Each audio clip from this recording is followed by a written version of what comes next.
Welcome to the Lawrence City Commission meeting. We'll start this evening with the consent agenda. All matters listed below on the consent agenda are considered under one motion and will be enacted by one motion. There will be no separate discussion on those items. If discussion is desired, that item will be removed from the consent agenda and will be considered separately. Members of the public wishing to speak to an item that's been pulled off of the consent agenda will be limited to 3 minutes for comments. Are there any items that a commissioner would like to remove from the consent agenda? Number 9. 21. 9 for Leslie, 21 for Jennifer. Are there any items that a member of the public would like to remove from the consent agenda?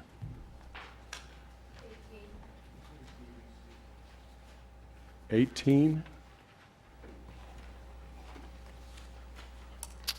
Okay, so we have 9, 18, and 21. We also have claims in the amount of $7,509,526.89 from 348 vendors. Move that we approve minus the 3 pulled items. We have a motion from Commissioner Herbert, second from Commissioner Ananda. All in favor? Aye. Opposed? It's unanimous. Okay. Number 9. Number 9 has to do with rooftop access, and I got an email from Debbie Johanny about how they were going to have a professional photographer up there taking pictures for alumni or something like that, and wanted to know how that would fit in. That ordinance would prohibit rooftop access except for an emergency for anyone other than an owner. So that would apply. I don't see an exception that would apply to allow that. Can we word it so that there would be an exception for a professional photographer? Well, the problem with that is it could lead to a number of other people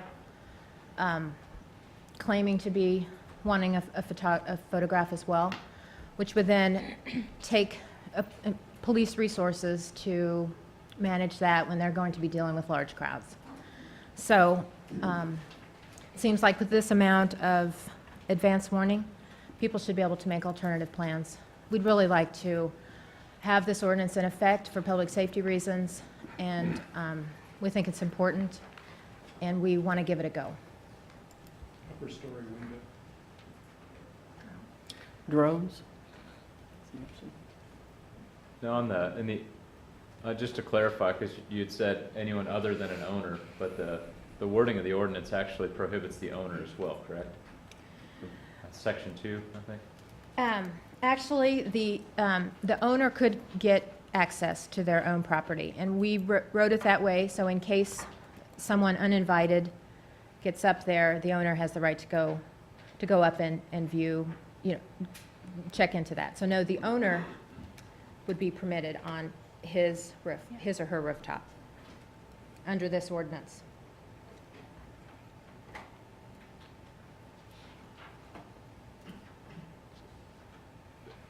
If we allow the owner up on the roof, though, won't that take the same amount of police resources to confirm ownership as it would with a photographer, though? Well, I suppose that might be the case, but we wanted to provide some flexibility in case an owner wanted access to his or her own property for the security of their property. Okay. So the access by the owner is contingent upon an emergency, according to the wording of the ordinance? We don't want people on rooftops for public safety reasons. We tried to write the ordinance for that purpose, but we do allow owners to be on there, and we also expressly reference emergency situations, so that if an owner has to be on there for an emergency, there's no question, there's no fear that they're going to be cited for trying to address a safety concern on their own property. Thank you. Any further questions? Public comment on this issue? Come up and sign in, state your name. You have 3 minutes. Justin Cabral. So just to clarify, so an owner could get upon their own roof and take photos if they please, couldn't they? No? Only for emergencies? Okay. Just thought I'd ask. Yeah, thank you. Other public comment? Okay, let's bring it back. The issue is whether we approve the ordinance to limit rooftop access. I can support it as written. I think it's kind of a sign of where we are at in today's society, unfortunately, that we need to protect the public to the extent possible without invading on private rights, and this is probably the closest we can get to doing that. So I would support it.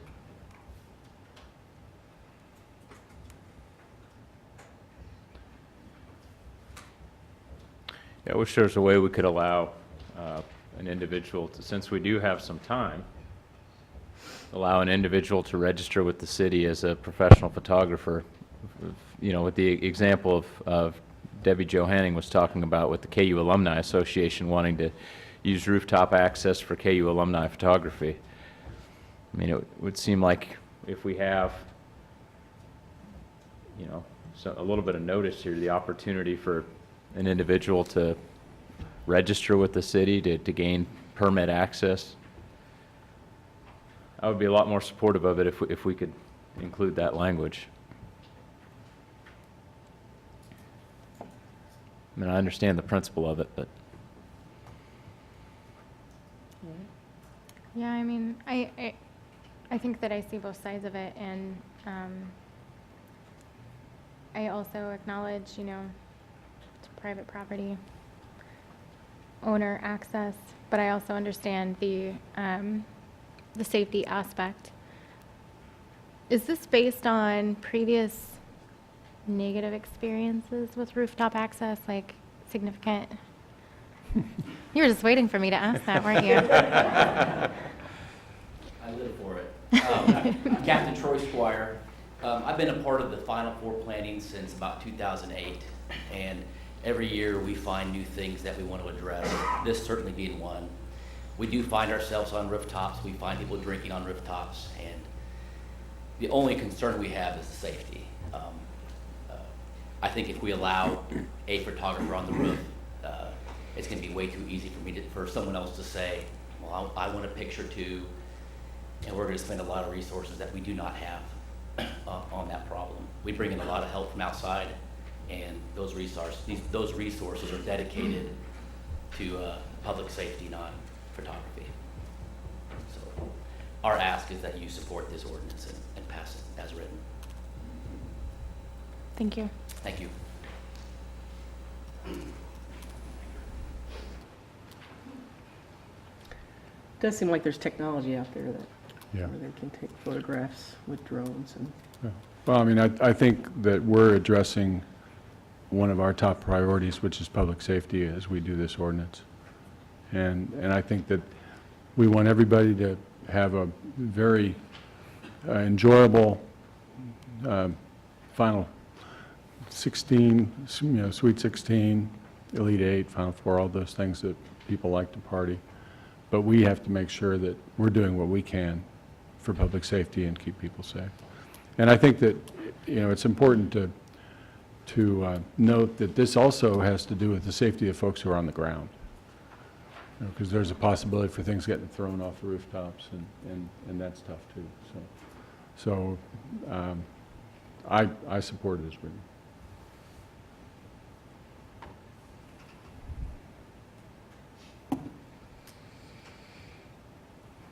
So Yes. I'd entertain a motion.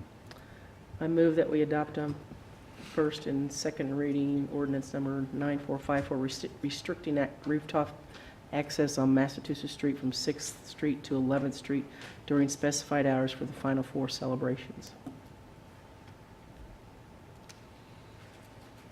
I'll second it.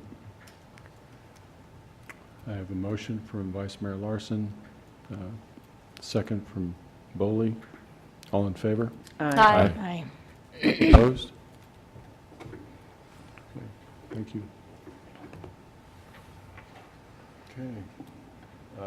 Number 18, someone from the public, please come up and tell us your name, and what you're interested in. I'm Carmen Lynn. I am at 1052 East 24th Street.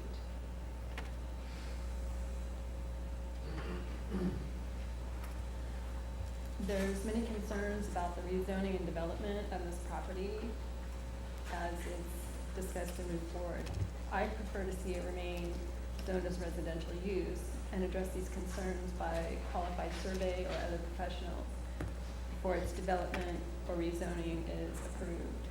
The concerns that I have are the stormwater drainage, privacy fencing, traffic expansion, lighting, parking, safety, noise, and the construction itself. My property is currently being flooded by stormwater that's water shedding off of that property. And I know there is a water survey proposed, and I greatly appreciate that. I'm concerned about privacy if it does get developed, whether it's residential or commercial, because our homes are being invaded by all of the traffic, the foot traffic. 24th Street is becoming a secondary thoroughfare for 23rd Street traffic. People divert off onto our street all the time. There's a lot of on-street parking from multiple businesses, the Cimarron townhomes, and it's very congested. There's aggressive drivers. It's just not safe. There's a lot of graffiti in the neighborhood, and there's a lot of noise. Industrial, businesses that are open 24/7, and traffic in general. Very concerned about lighting as well. So I would thank you all for your consideration of the rezoning of this area to be looked at in more depth before it's passed. And if it is passed, I would like to see all of these addressed before development occurs.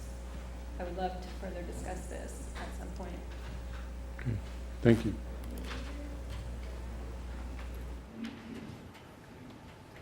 So, Mayor, we've got planner Mary Miller and Matt Bond, our stormwater engineer, here to respond to any questions.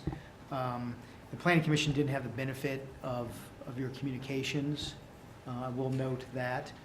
From my perspective, the next step to this, if it's rezoned, is to do site planning. And many of the issues I think that Ms. Lynn speaks of are related to the site planning, the screening, the buffering, lighting, parking, the stormwater, I think is already being reviewed by the city. So I would offer that. We can present the item to you more fully if you like, or take questions. How about the traffic issues she mentioned?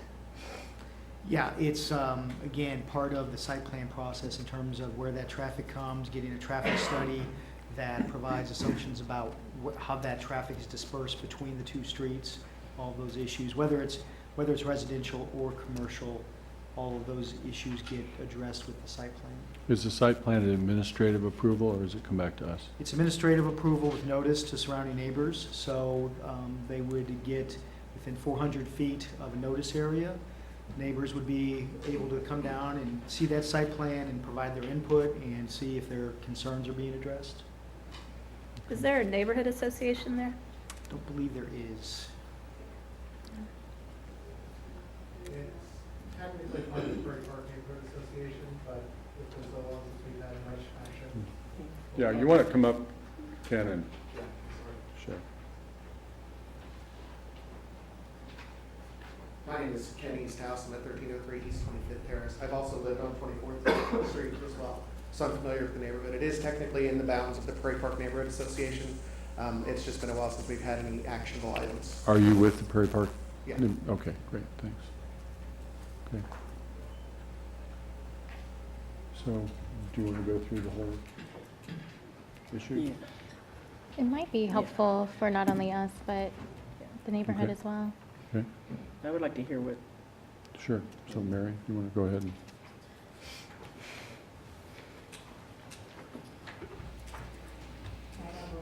to make this kind of brief and go over some of the general site zoning issues and then discuss the site planning process. So the subject property is about 1.7 acres. It's located south of 23rd Street, east of Haskell. It is the site of the former Caw Valley Industrial. So this shows the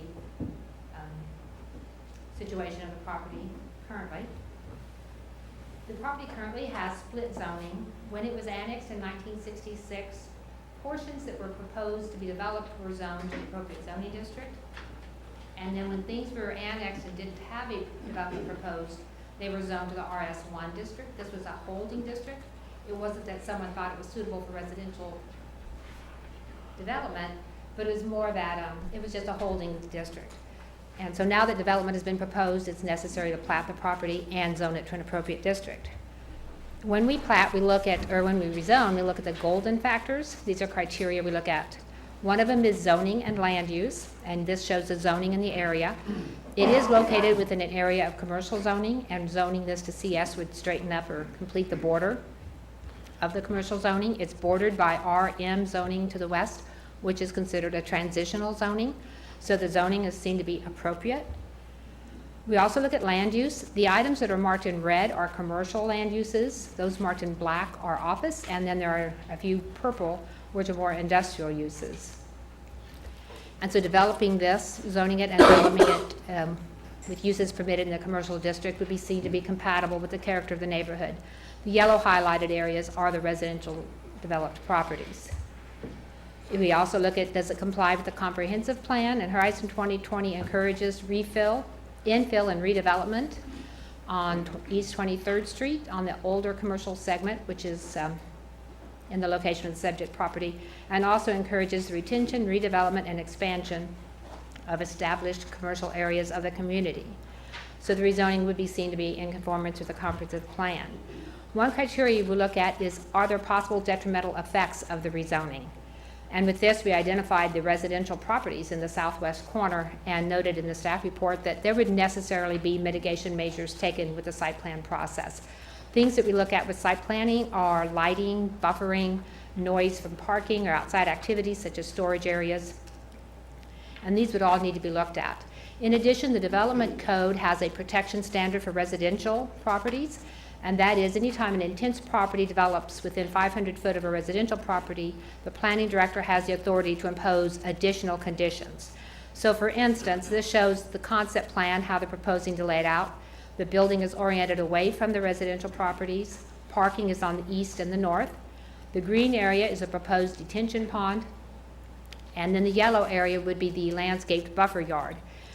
The planning director could require a wider buffer yard. He could require more landscaping. Parking lot lights, if those were seen to be an issue, he could require them to be lower so that they don't impact. So we can take steps to make sure we reduce the impact on the neighboring properties. We also look at how long has the subject property been vacant as zoned. It's been vacant since it was annexed in 1966. We compare the effects of denial. If we deny the rezoning request, the property won't be developed. We balance that with what would be the benefits to the public health, safety, and welfare. And since we feel that the negative impacts could be mitigated with proper site plan design, there would be no public benefit to denying the project. And we also look at the suitability of the property to uses to which it is restricted now. In the RS10 district, you can have single-family homes, you can have churches, you can have extended care facilities. And located in that node of commercial and industrial uses, it would not be seen to be suitable for those type of uses. And so I want to get into the communications. Matt Bond, the stormwater engineer, is here to address specific stormwater questions. But with the review of the preliminary plat, he did require that any activity on the site, whether it be grading or the placement of fill, would require the submittal and approval of a drainage study, and that is noted on the preliminary plat. One of the communications we received regarded privacy fencing. We do require landscape buffer yards. The way the building is proposed to be oriented, the back of the building would provide a sort of a fence. Privacy fencing could be included. We do have that latitude where we can require more than is required by code when you're developing in proximity to residential development. And that would be done with the site plan review. We require photometric plans, site plans, and there are two elements to that. One's a point-by-point illumination array, where we get the foot candle level of about every 5 feet. And this is primarily for parking lot lights, but we want to ensure that there's no light trespass going onto residential properties or onto the street right-of-way. And we also require them to provide lighting specification sheets so we can ensure that where full cutoff lights are needed, they are provided. The 7-step traffic impact study is provided with the site plan, and that's reviewed by our city traffic engineer and the city engineer, and they determine if any road improvements are needed. Parking was noted as a concern when, this is showing just an example of where parking would be. When the site plan is reviewed, we would see what specific uses are being proposed, determine the amount of parking that's required, and that amount of parking would need to be provided on the site. The public comment mentioned safety, theft, and graffiti. I don't know that development would impact. Some people have the theory that more eyes on the street when property develops reduces these kind of incidences, but we don't know that that would have that impact. Noise was mentioned as a concern, and that is another one of those impacts that we do consider with site plan review. This public communication also mentioned trying to mitigate the impacts that would occur during construction. A stormwater pollution prevention plan is required to be provided, and the city stormwater engineer reviews that. And that is to ensure that the erosion and activity that happens with construction don't go out onto the street or onto neighboring properties. And then we could also evaluate where the staging area will be. But most of the time, construction is impactful to nearby properties. So I just want to go over the site plan process so that the neighbors that are interested are aware of how they can have input. Prior to submittal, the applicant mails out letters notifying them. They mail letters out to all property owners within 400 feet and also to the neighborhood association. They provide their phone number, and they also give them the planning office number so they can call us for information. And then once the site plan has been submitted, they post the yellow signs notifying people that it's been submitted, and also that has our phone number. When the site plan is submitted, there are studies provided. One's a downstream sanitary sewer analysis, and that's so the utilities department can ensure the sewer lines have the capacity for the project. And as I mentioned, the 7-step traffic impact study, and then a drainage study would be required, and the stormwater engineer evaluates that to ensure they're properly managing their stormwater on site. And then we review that with the development code and other standards. The final step is the planning director's determination. The public input, if they contact the planning office for input, we can provide them information on the site plan. We can mail them or email them, usually whenever a plan has been revised.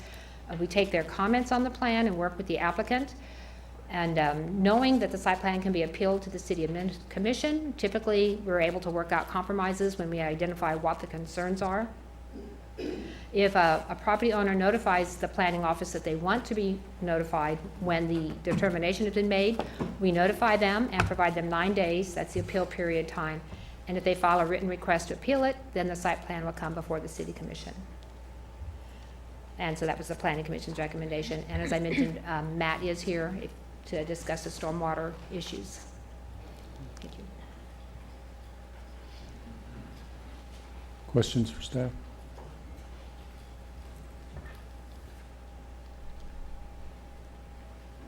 Commissioners, Randy Larkin with the City Attorney's Office. This is a zoning matter, and it's been since it was pulled off consent agenda. You are sitting kind of in a quasi-judicial capacity, so it would be necessary to disclose ex parte communications if you had any, who you talked to, the nature of your conversations, et cetera. Any ex parte communications to declare? I had none. I had none. Okay, thank you, Randy. Questions for staff? I had one from Matt.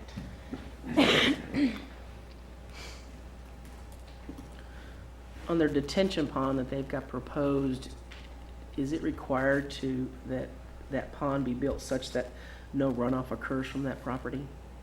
Yeah, it's basically the 1.8 CFS per acre. So yeah, it will essentially be no runoff to the west. It'll all be captured in that pond that they've got. Okay, and if it doesn't for some reason, I'm assuming they'd have to go back to the drawing board? Yeah, on the design portion, Yeah. yeah. I mean, if we get some astronomical rain, I usually have it set up so we've got an overflow path, but at that point, it'd probably go out into 24th Street. It wouldn't go to the west. Okay. So right now, I looked at that video. I don't know if you saw that video. Yeah. Is that runoff coming from that property, or is it from? Yeah, that's coming from the property as it sits today. So basically, it's all the runoff. I don't know if you can see the cursor, but it's up here in the, by this red car. All that sheet flows across.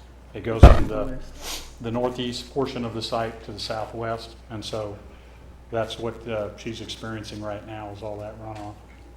So with a detention pond, that would alleviate that situation. Absolutely. Okay, thank you.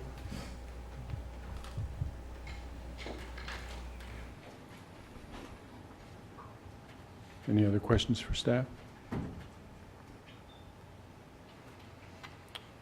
Public comment on this issue?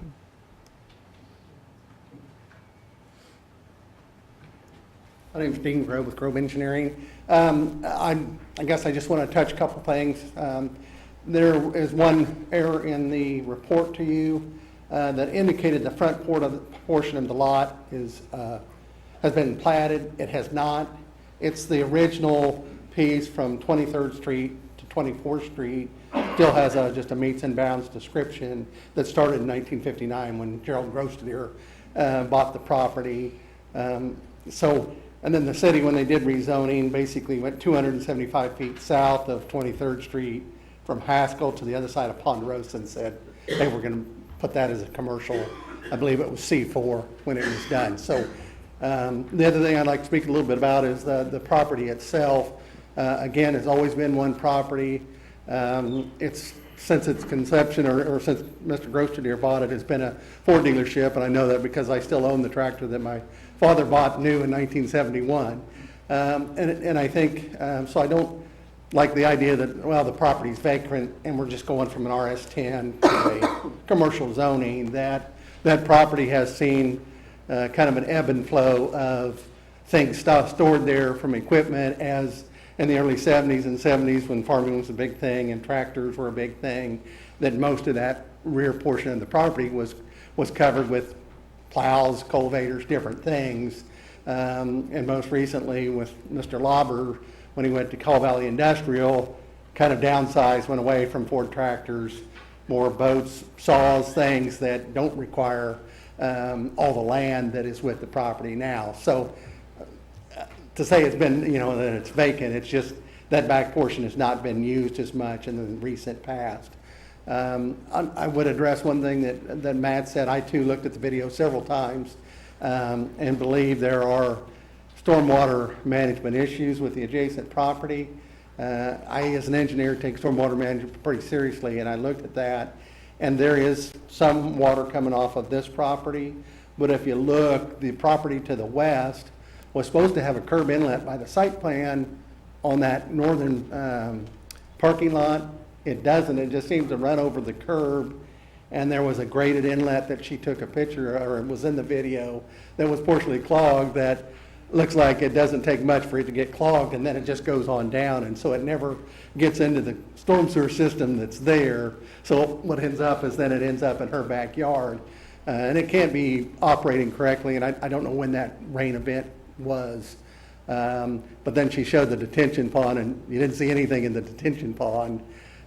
So if it was operating properly, you would have seen it fuller than it was in that video. So again, I think there's kind of stormwater issues that aren't entirely due to this project that want to be mad or the home owners need to look at, because unfortunately I feel sorry for Ms. Lynn and the rest of the neighbors, is because the back of their property is the drainage easement where the detention pond is for all the commercial property. So Thank you very much, sir. unfortunately, Appreciate done dumped with that property. So Thank you. Thank you.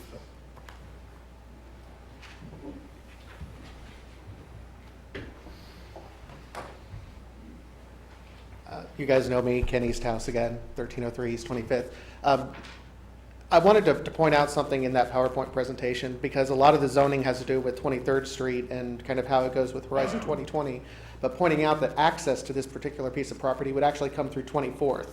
And the direct to the east is kind of more commercial and industrial for only about a half mile. And even to the south of that, it's only about a half mile of commercial industrial space. Otherwise, that entire road is residential, and there's not enough traffic to be able to, the road is not capable of handling any sort of extensive commercial traffic that goes through there. The businesses that are currently there are largely office space and do not have a lot of foot traffic or car traffic in that regard. And I think the most important to point out is that access to the commercial, even though it's listed as a 23rd Street property, access to it would be on 24th Street. So there would be some significant challenges there associated with it. Thanks, Ken.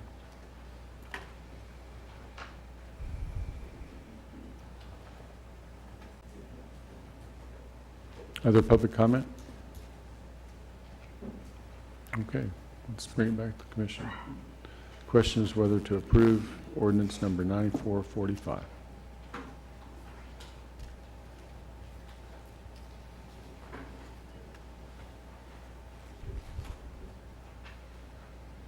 That access issue on 24th Street, is that something that you have to have that second entrance?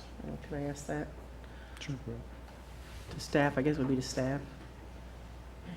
Well, I think the applicant may be able to address more what the, maybe what the desire is. The multiple access points on a property like this may be preferred from a system standpoint, but I'm not sure it's absolutely required. They do have access to 23rd Street.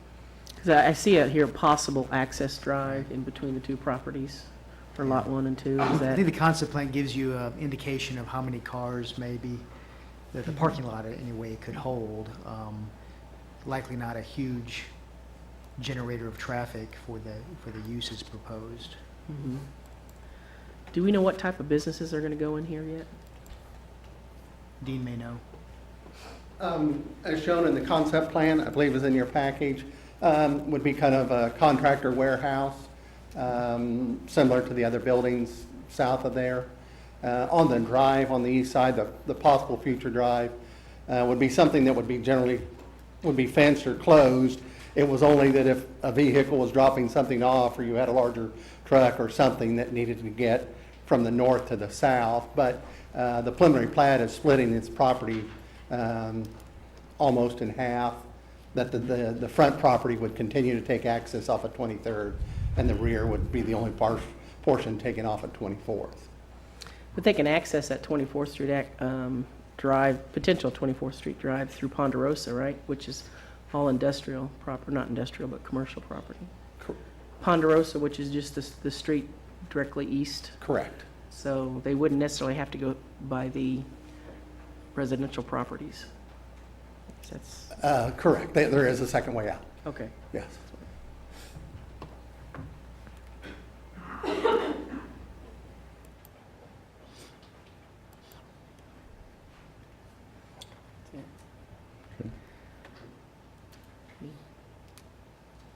Comments?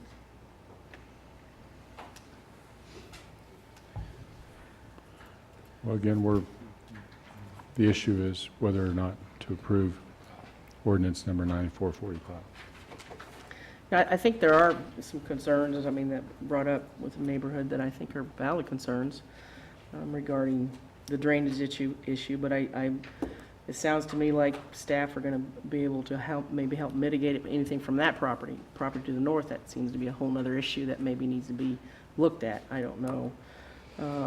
As far as the traffic issue, you know, I used to work down in this area, so I'm familiar with that Ponderosa Drive, and that's usually how all of our businesses would come in through Ponderosa.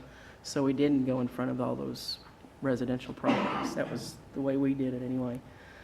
You know, I'd be in favor of moving forward with this project, given the fact that, you know, staff still has to work with, you know, make sure the design is in compliance with the residential neighborhoods within 500 feet, and the lighting site plan's got to be done, and the neighborhood can have impact on that, as well as, of course, the runoff plan. So I'm in favor of moving forward with it, given the fact that we're still really early in the design phases, and the neighborhood could still have input on that, so.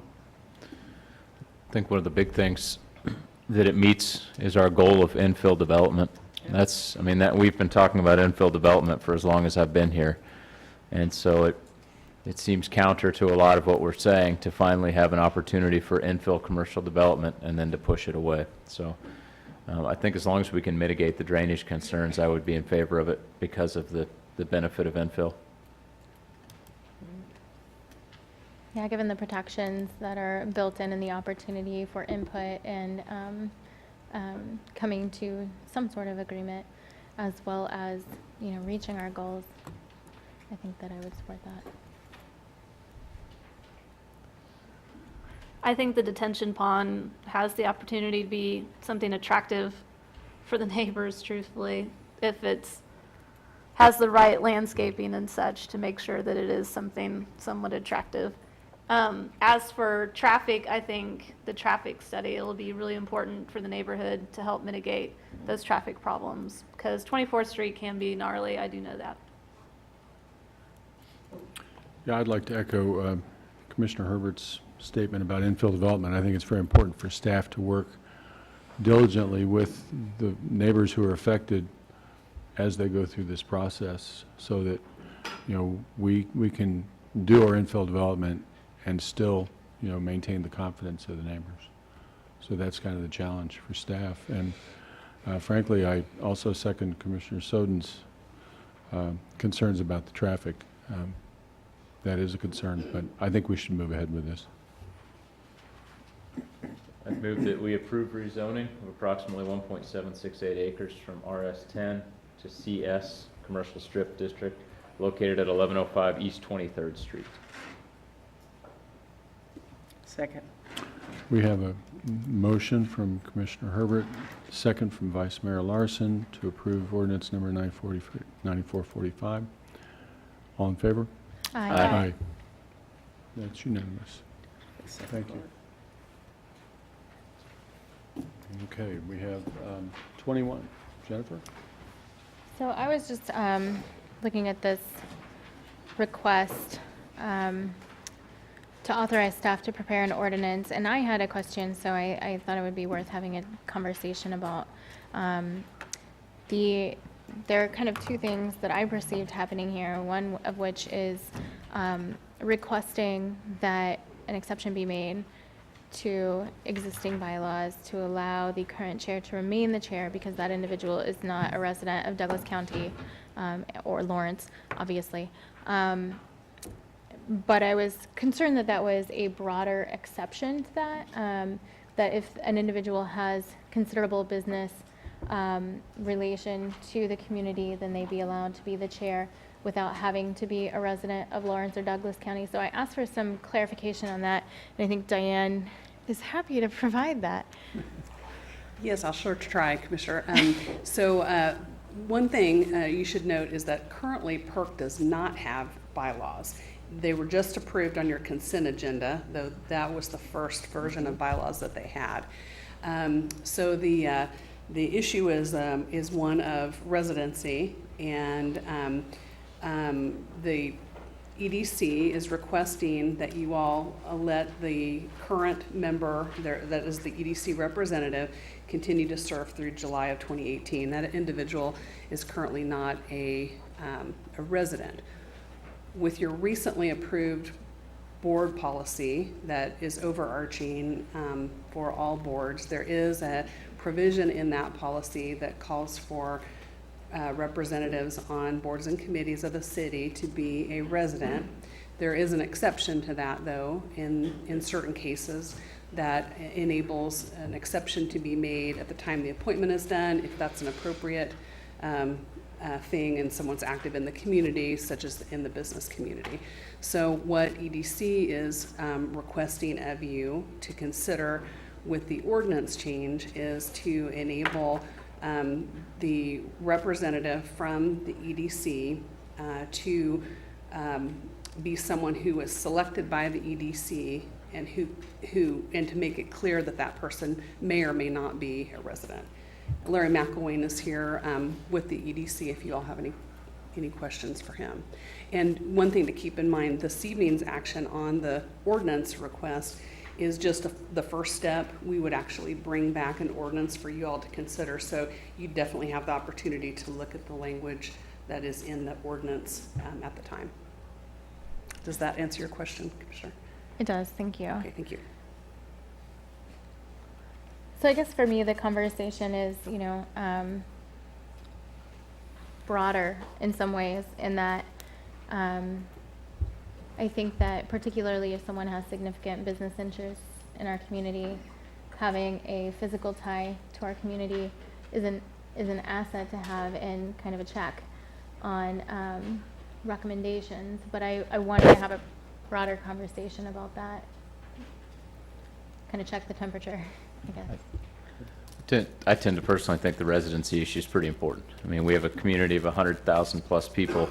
I think it's a reasonable expectation for our residents to believe that our advisory boards will be made up of members of their community, particularly when we have a governing board where each and every one of us has to maintain an in-city address because we represent the city. I think that's a perfectly reasonable expectation of our advisory boards as well.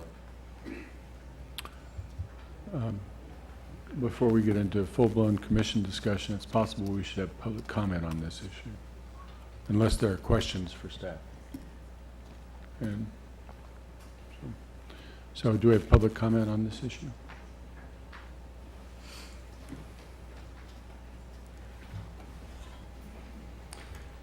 Good evening, Mr. Mayor and members of the commission. I'm Larry McElwain. I live at 1508 Foxfire here in Lawrence. I am the President and CEO of the Lawrence Chamber, and I serve as staff support for the EDC. I think this discussion is good. It's positive. We want to eventually end up doing what the will of the commission is on this. We also, though, at the EDC want to make sure that we send to the PERC board, which we see as a very important board that has expanding responsibilities now, that we send the best possible people to that PERC board that can understand issues, can be reasonable, can and study issues, spend the time necessary to study those issues. So we think it's important that, it be the best person. We certainly, again, leave it to the commission to decide whether it's a strict requirement that they be a member, a resident of the county. We would like to see it so it's flexible enough that we can make sure we've got the best possible person there. The person that's there now, Brad Burnside, has been, we think, a great member of the PERC committee. Again, he's very reasonable. He studies things very hard. He's also very articulate in explaining the issues. That's the person we want to retain in that position until the election that comes up in May. We have a May board meeting of the EDC. So we believe in the will of the commission, but we don't have any problems at all with this opportunity for someone to have extensive business in Lawrence and not necessarily live here. We think it ought to be studied and looked at by the commission. Thank you. Thank you, Larry.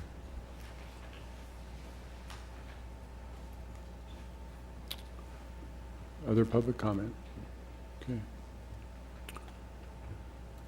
Okay, so we're considering whether to direct staff to prepare an ordinance to consider the change and allow for continuation of the current EDC board rep to the PERC to continue to serve on the board through July of 2018.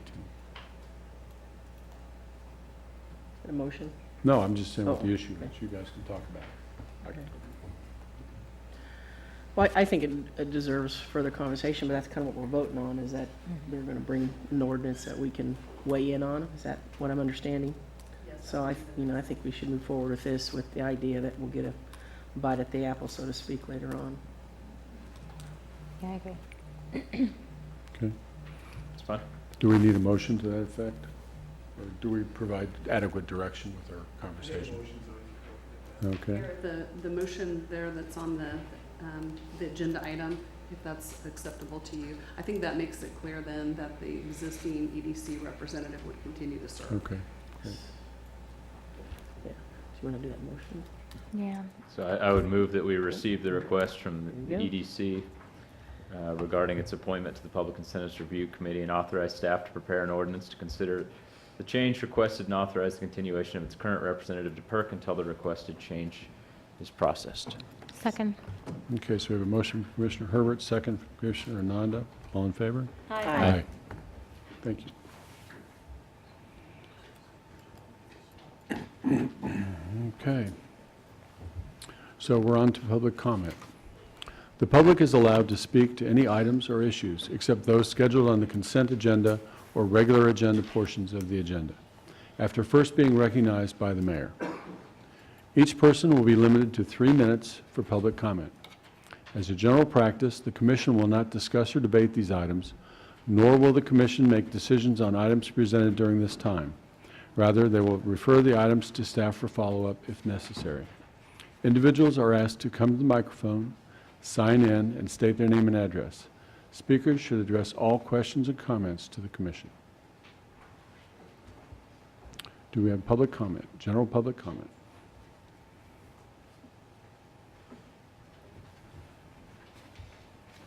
Hello, my name is Christian LaPointe. I'm a senior at Free State High School. I live at 417 Indiana Street. And I am part of the Boys and Girls Club and also part of the Resist chapter, which is a group that advocates for trying to help youth with not using tobacco products. And I've been with the Boys and Girls Club since 4th grade.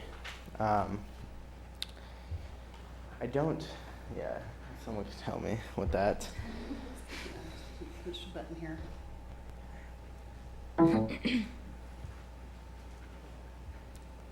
Okay. So, like I said, I'm a senior at Free State High School, and I see a lot of stuff that sometimes other people in the community do not see. One thing that I see is the use of e-cigarettes and vapes, more than I see anything. And I know that tobacco companies are trying to target youth in the high school by using flavors such as these. And so there's candies, cinnamon rolls, strawberries, all types of things that are made to look appealing. And then there's a few more on the screen there as well, even Kool-Aid. And so as the Resist chapter, and being a teen on it in my school, I see it kind of taking over our community. And it's not just smoking, like I said, but it's the use of e-cigarettes, because they're socially acceptable in our school. They're not frowned upon like cigarettes are in our community. And so Ruth will talk about that a little bit more, about how we see it in our schools, but I'm just hoping that eventually we can help raise the purchase age to 21 for tobacco products, including e-cigarettes, because I think that I know that as an almost 18-year-old, I see kids that are 18 in my class take younger students, sophomores, freshmen, juniors, to the gas station and help them buy products. And so I think if you had to take that extra step to go to someone who is 21, I think that it would drastically lower the numbers of the use. And hopefully we can get some education out there too. Thank you. Thank you, Mr. Point.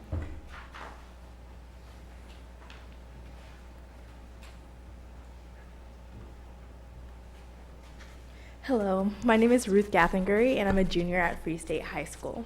I'm also a part of Boys and Girls Club. I've been participating with Boys and Girls Club since I was in 1st grade, so it's been about 10 years now.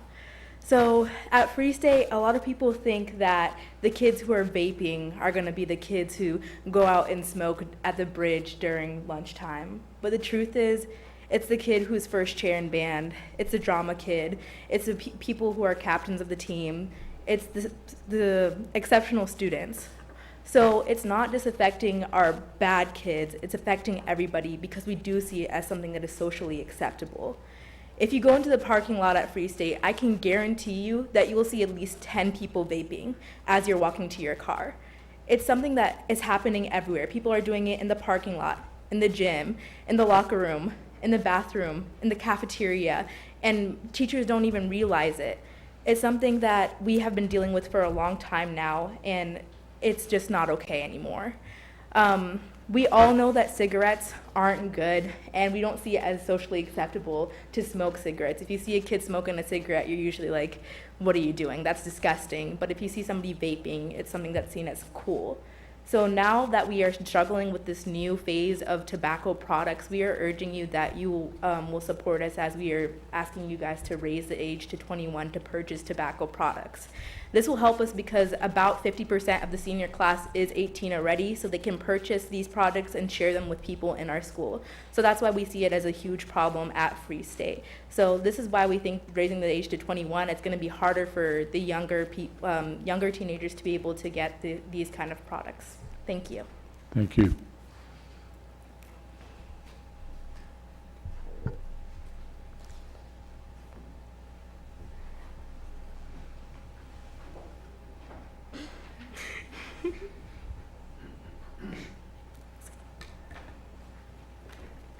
Hello. Hi. My name is Hasia, and I was wondering before I start if I could pass this out to you guys real quick. Sure. All right. So. Okay.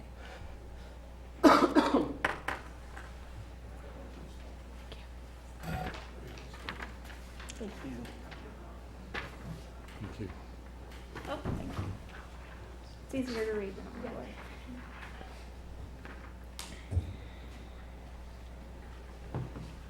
Okay, so my name is Hasia, as I said. I'm a junior at Lawrence High School. I've been at Boys and Girls Club since the 8th grade, so not very long. But we've talked about how the vaping has affected like the school area, but that's not it because I work at where I work. I'm one of like the youngest people who work there. So we have people who are like 18 and older, and sometimes, you know, like social media, you see them on there like saying, oh, I have like this vape and I can give it to you for like $15 or the vape juice. So it's easier to purchase to people who are in a working environment also. Sometimes I hear it also affect financially because sometimes I hear people talking about how they spend $200 buying a new vape, and that's like my entire paycheck for like 2 weeks. So I'm pretty shocked about that also. I think this is an issue we need to address because I'm studying to be a pediatrician, so I think I'm focused on the health issue, and I think the idea of an unknown like draws this teenager in because they're like, oh, if they don't know what's in it, then how can they say it's dangerous for us? But it just has so many bad impact in it and so many chemicals, and research is showing that it's starting to like cause cancer like cigarette does.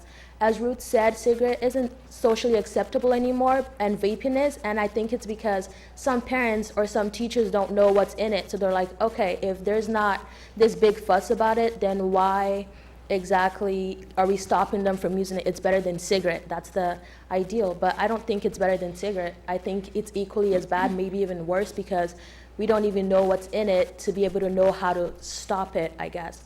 So if you turn the page around, you could see a couple of places that are endorsing this cause already. And I think that the commission should endorse this also because it's a challenge worth tackling.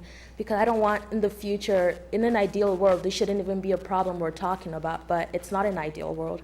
And I don't want this to be an issue in the future when it's too late for us to move it. So I really think you guys should consider raising the age of tobacco products from 18 to 21. Thank you. Thank you.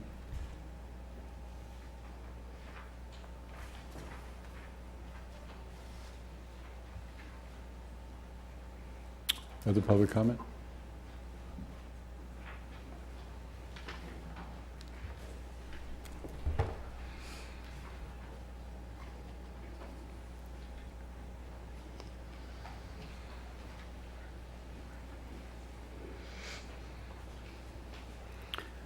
Dan Dannenberg, 2702 University Drive.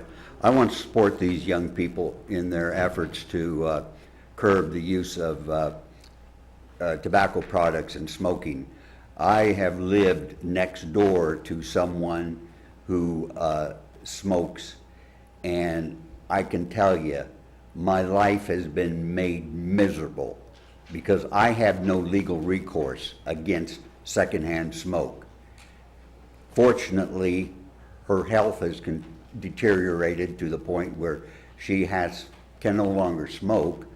I say fortunately because that's preserving my health and I don't have to move. But her caregivers are smokers. Anything these young people can do to get rid of cigarettes and tobacco products, I'm all for. And I hope they are successful. Thank you, Dan.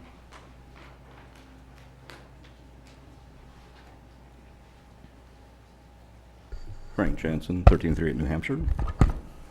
Speaking of young people, I want to remind the commission about the event that's coming up this Saturday, the March for Our Lives here in South Park. This was coming about because of the 70 people who were killed in Parkland High School in Florida, and the young people there in that high school pushed this. So this Saturday, we have a meeting there at South Park, 10 o'clock. You're all welcome. Pass the word. I have two more items. Next item is regarding this monument for Leo Bierman, famous Lawrence resident. You can pass these out. This is the pedestal at 8th and Massachusetts Street, put there through the effort of Chuck Souls and his staff at Public Works. And we put these photos and things here on there for Leo Bierman. And you see at the top of this page, it's the new website for Leo Bierman, leotheman.org. This was created with my help with Trent Flory at Flory Designs, right there at the Wren Building at 123 West 8th Street. This site is now up and running. Have a look at it. I'm going to be putting another plaque on this pedestal below here to basically let people understand that that is a site to look at. I'm hoping also to get a QR code on there for people to access this. Eventually, I want to have this listed in the Visitors Bureau, in the Visitor Center, and also have it published more, so more people will come and realize that this is an important thing. When I spoke briefly at the event in the Lead Center on, I think it was Sunday last week, the woman who spoke about deformities, and I mentioned this Leo Bierman who was here, who was very famous. I saw him back then, and the county administrator met him and talked to him. So that is basically that. Lastly, I have a, did somebody get, lastly I have this letter.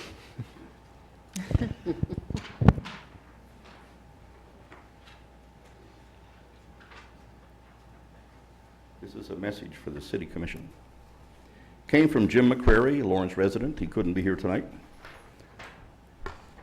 So I'll read his message to you.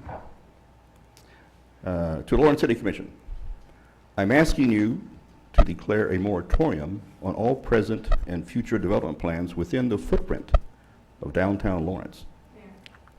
With several major projects looming: Vermont Street condos, Massachusetts Street, 6th Street, Convention Center, New Hampshire Street condos, whatever 9th Street corridor turns into. I see him at the time.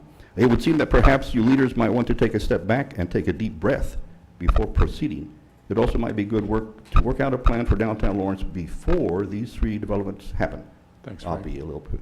Also, past city accounting and tax payments issues at City Hall indicate that some thought should go into how to proceed in the future. Of course, the Chamber of Commerce will cry foul.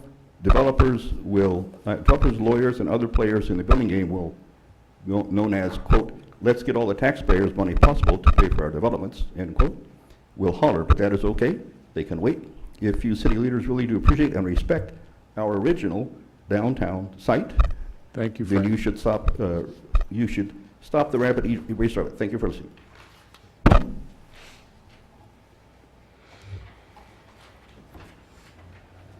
Other public comment?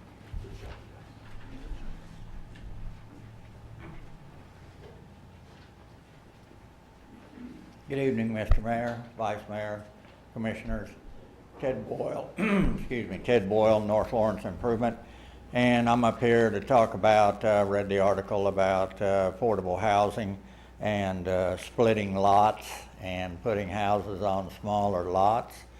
That might work on this side of the river over here, but not on North Lawrence side with the drainage problems that we're fighting over there. And you know, we're making some headway now that we got that $7 million pump put on the north side of the railroad tracks.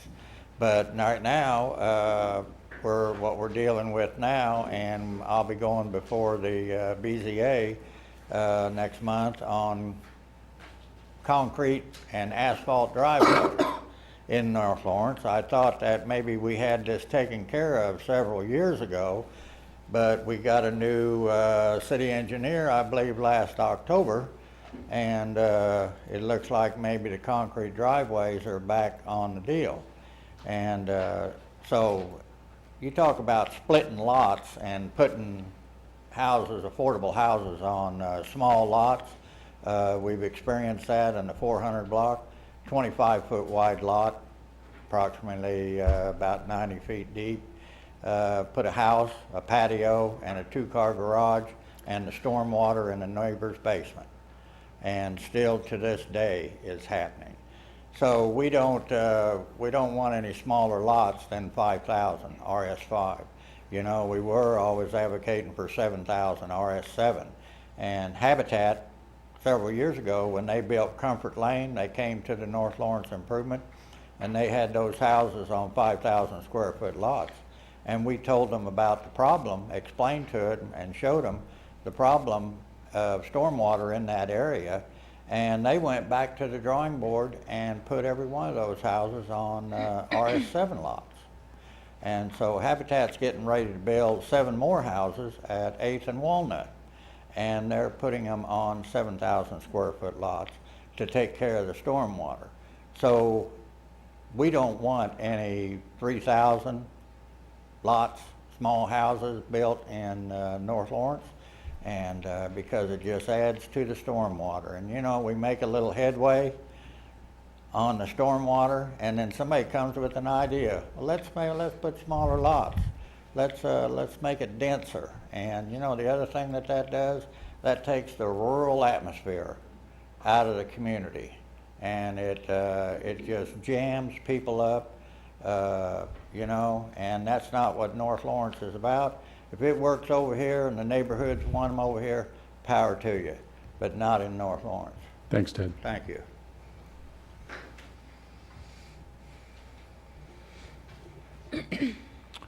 Other general public comment?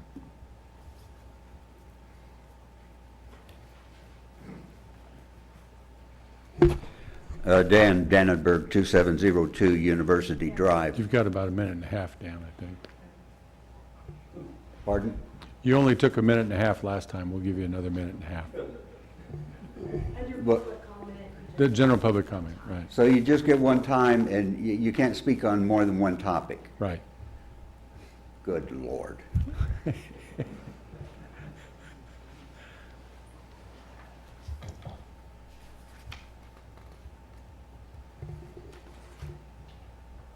Okay. Good evening, everybody. My name is Nick Kuzmiak. I live at 417 Alabama Street. I'm not originally from here. I only moved here about 4 months ago. Time flies. And I wanted to address the issue of smaller lots and drainage concerns. While in the scale of a single neighborhood, there's certainly cause for concern that densification of housing can cause bad drainage problems. In the grand scheme of things, it can actually alleviate drainage problems, which sounds counterintuitive, but I come from Houston, and you may have heard of Hurricane Harvey. So a lot of urban planners have speculated that part of the main exacerbation of the problem was that rampant development in the prairie part upstream of where everything actually flooded actually caused much more runoff than there ever should have been by getting rid of prairie grass and replacing it with, fescue Bermuda grass. The reason that happened in the first place is because there were minimum lot sizes of 5,000 or 3,000. So it depends on where you were in Houston, but much of the 80s and 90s were characterized by having humongous suburban style lots, which did contribute to a really nice rural and suburban character of the neighborhood. The issue is that if anybody else wants to live there, they have to go to Conroe, Tyler, which is far away. And that's okay for a while until 50 inches of rain comes. And all of a sudden, the prairie grass that used to soak up all the water is gone. The river valley that was protected from building is built over, mostly because of an aversion to densification. I'm not saying it caused the whole problem. I'm just saying it's something to look at on the macro scale. That's something that a hydrologist for the county could probably work through, but things are going west in the community. The river flows east. That's already going upstream, so something to look out for, just, you know. Thanks, Nick.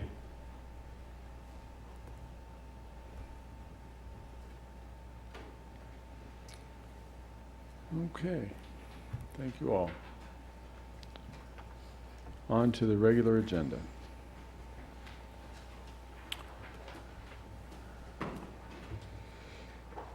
Our first item is to conduct a public hearing regarding a cereal malt beverage license for Archibald's 125 East 10th Street. Good evening, Mayor and Commissioners. The item before you tonight is a distance limitation waiver for a cereal malt beverage license at 125 East 10th Street. This location is within 400 feet of two churches, the Salvation Army and the Greenhouse Culture. Both of those locations have been notified of the hearing tonight, and to date we have not heard any communications.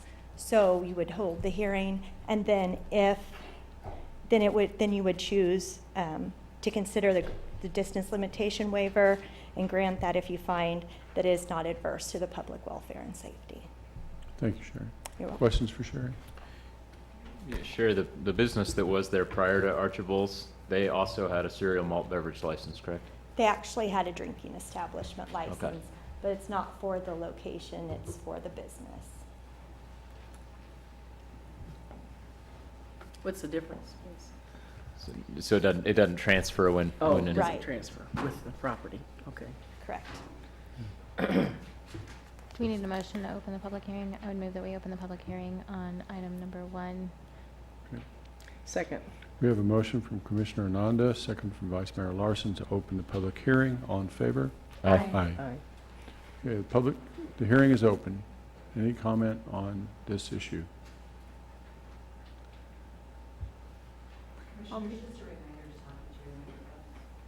Okay. I'll move to close the public hearing.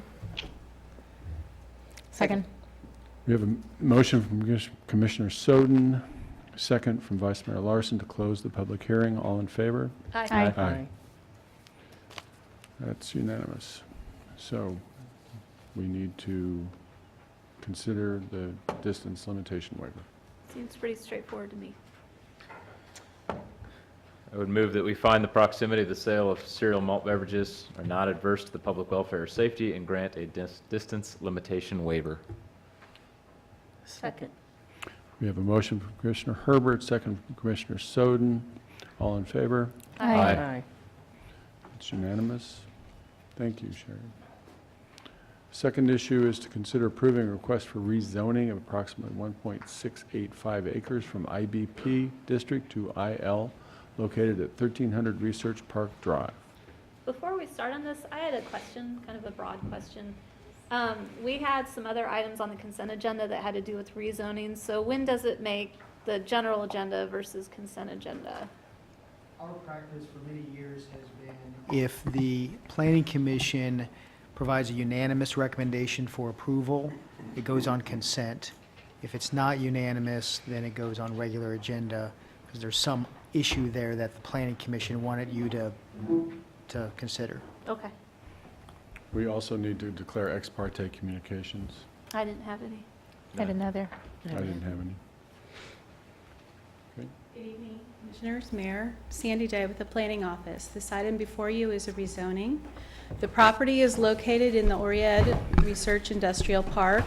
This is the first step in a development application to improve the property that will include a future site plan. Property is currently zoned IBP as part of the industrial inventory. It is located immediately south of property that is zoned IL as a conditional zoning, where that condition restricts out a number of uses that would normally be permitted in the IL, and that's very similar to what this request is. Property is located in part of the West Lawrence neighborhood, part of the Oried West Business Park, and along the east side of Research Park Drive, where that area is currently building out. The reason for the request, it's stated by the applicant, is for the development of an enclosed, climate-controlled mini warehouse facility. The development code, this particular use is not allowed in the IBP district. The applicant is proposing to rezone the property to the IL with the condition that the listed uses on the slide and in the staff report would be restricted or prohibited. The only use in the IL district that would be allowed would be the mini warehouse storage. So this is intended to retain the character of the IBP district in terms of land use. The proposed change does retain the property within the city's industrial inventory. The proposed request is suitable for the surrounding area for the zoning. It is similar in action to what was approved for conditional zoning immediately to the north. This is a slide of the proposed site plan that has been submitted and is currently being processed by the planning department. There are a number of elements to it. This is the site plan piece of it. The property also will be subject to the industrial design guidelines, and that is an element that we are continuing to review as well. Planning Commission forwarded a recommendation 7-2 in favor of the rezoning, and I'm happy to answer any questions you would have. Question? What were the two against? Really, it's the opinion that conditional zoning is not something the commissioners favor. You made a comment during the Planning Commission meeting about how what was happening in this process was a result of the old code transferring into the new code. Could you explain that a little bit? Under the old code, there were a number of different uses that would have been allowed. When the zoning districts were changed in 2006, that did realign some uses that would have been permitted in some of these other districts. So as originally zoned, this property could have supported storage, but then effectively was, by way of almost just semantics, that was cut out? I believe so. Am I understanding that correctly? We adopted the Yeah. new development code. It did Okay. affect, it had, in fact, we have since the 2006 development code, we have been addressing some unintended consequences, so it could be viewed as an unintended consequence. And sorry to be so repetitive here, I just want to make sure I'm understanding. So effectively, when this property was originally zoned, the neighbors had an understanding that it potentially could be mini storage. And then over time, it kind of became not able to be mini storage, and now we're saying, let's put it back to its original usage. That's the effect of the code, Okay. yes. Well, that's since 2006, though. Since 2006. Yeah. But before that, after that, then, that was when the mini warehouse could not be. Up until 2006, it could have It could have been permitted mini warehouse. Yeah, so in the entire history of the property, there's only been about a 12-year window where this wasn't allowed. Right. Okay. And why did that, just because of the code change?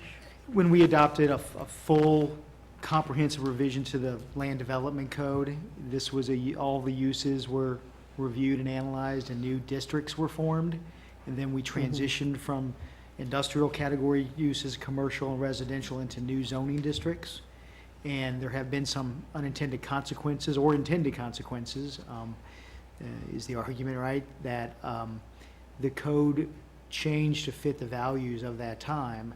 So to go back and put a use back in play requires rezoning. And you couldn't just add it under a special use permit? Well, one option would be to get it back into the code under the IBP zoning, but when we looked at that, we didn't want to erode the distinctions between IBP and IL and IG zoning any more than they sort of have been over time. So our recommendation was to pursue rezoning. What we call conditional zoning is a zoning tool where you can go to a different zoning category but strike through uses that aren't compatible in the district that you're trying to rezone to. So that's the issue that I know at least one planning commissioner has in terms of doesn't believe that the use of conditional zoning hasn't been tested in the courts yet. And but we use it because we have an opinion, a current or standing opinion from city attorney's office that it is a viable zoning tool by our code. So the point that it hasn't been tested is acknowledged, but we still use it. So how is this different from spot zoning? Well, spot zoning is just it's a kind of a legal concept that you're putting a zoning district in an area that is so far removed from that other zoning surrounding it as to be a spot of zoning. This, at least we have industrial districts side by side. We have done this in a few different industrial areas to accommodate certain uses that we feel are compatible with the existing development pattern, but need a different type of industrial zoning in order to be compatible for that, so that all the uses are compatible. So it's carving out the use table of this particular IL district, making it very compatible with the IBP, because all we've held in IL are the IBP uses and this one-use mini warehouse. None of the surrounding properties can use this or could have a mini warehouse on there. Not without rezoning or going through the process of a text amendment to put mini warehouse in the IBP district So this is a one use for one person. for this particular property. Yeah. And again, we're doing site planning, properties change over time, that's why the zoning is important. So we understand that the outcome of this particular project will be mini warehouse. If that changes in the future, the possible uses afforded the property owner will be mini warehouse and all of the uses in the IBP, just like the neighbors enjoy. So in effect, what we're doing is we're providing a mini warehouse use to this property because this is the subject request, and they also get to enjoy all the uses that their neighbors do who also have IBP zoning. If you initiate a text amendment, is it possible to differentiate interior, exclusively interior mini warehouse from mini warehouse? It would require a new definition of mini warehouse, yes. So the distinction here is the difference between, you're right, what you're kind of calling non-interior or the more conventional mini warehouse with garage doors that open up and you drive through. This is a building with storage units inside of the building. With this rezoning, would they be able to do the traditional mini warehouse at this location? They would, with the concept plan we've been presented, we would hold them through their site plan process to this concept. They would have that ability. Again, the industrial design guidelines are at play. I think that would affect quite a bit of design at this property. But legally, they could store outside items there? Well, exterior storage is different. So even at a conventional mini warehouse, you're not allowed to store items outside per se. You still have to keep it in the building, in the storage unit, we've site planned exterior storage, which I believe is allowed in IG and not IL. Right, and then if or when we had a use that had that kind of exterior storage, we would also apply screening, certainly to any kind of peripheral boundary to that exterior storage area, if that would be required, and that would fall under not only the site plan, but also under the industrial design guidelines. So can you explain to me what a PD overlay is versus like changing this to an IL? So a plan development overlay is when a site plan accompanies the rezoning and it becomes integrated with the rezoning, and to change that site plan requires a new rezoning application. So instead of zoning with administrative site plan approval, it's zoning with city commission site plan approval, essentially. It also relies on the base zoning district of what those permitted uses are. So if this property were to be left at IBP zoning with a PD overlay, it doesn't get the applicant to the point where they can do mini warehouse. They still need the change in that base district.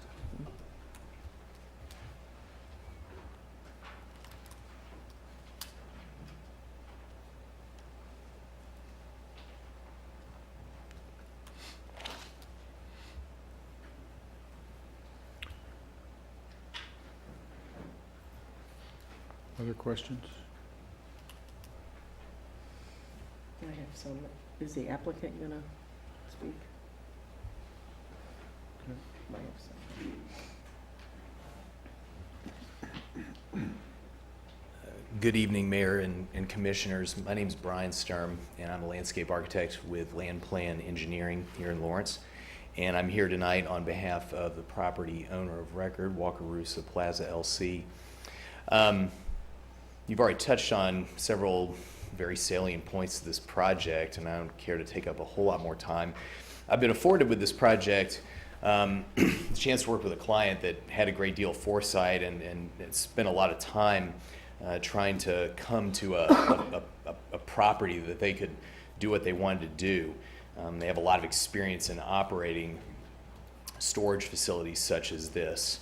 Part of this development group that brings us forward is an existing business here in town, Professional Moving and Storage. And they've for a while sought an opportunity to create a new location in the western portion of this city because they have so many existing clients in that half of the city that use their storage facilities, whether they're doing a home renovation project, they're making an in-town move. And the western half of our city isn't, full of industrially zoned ground. And so this is a chance to work with property that's already zoned for industrial or employment-related uses and fill in one of those spaces with a business that could fit into that neighborhood and serve that portion of the city effectively, those neighborhoods around there. And we took some time and spoke with staff about what the zoning options were, and you've kind of gone through some of those. I think I just want to emphasize that our goal in crafting this zoning, this rezoning request was always to sort of preserve the character of that neighborhood. We feel that this business can be designed in a structure and designed on a lot and a site such that it will blend in and complement the other businesses that have established themselves in the Oriad West Research and Business Park.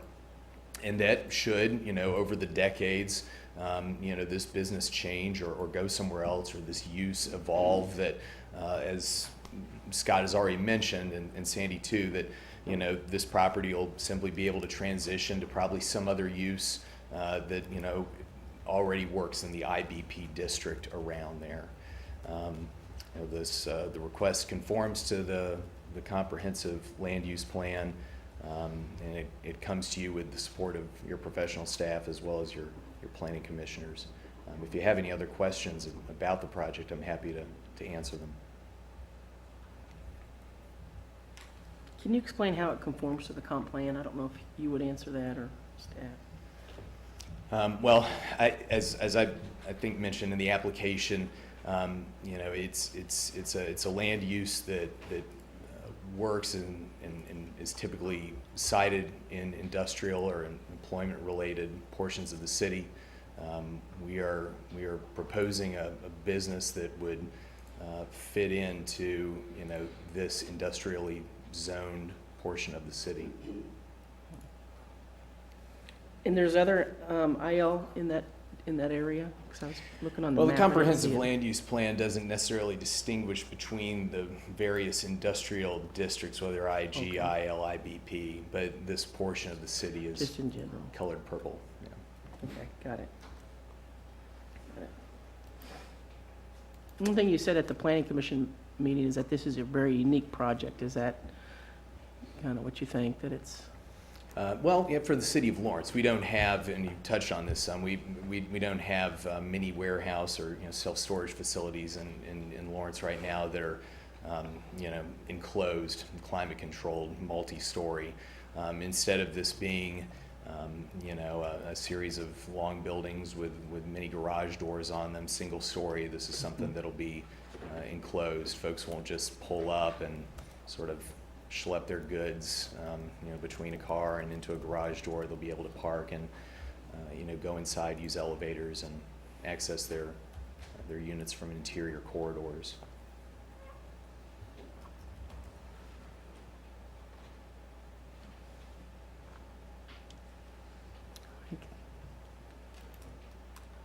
Any other questions? Thank you.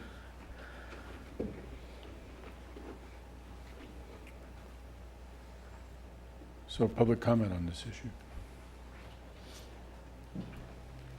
Am I still under the Putin rules of public comment, or? 3 minutes, Dan. 3 minutes.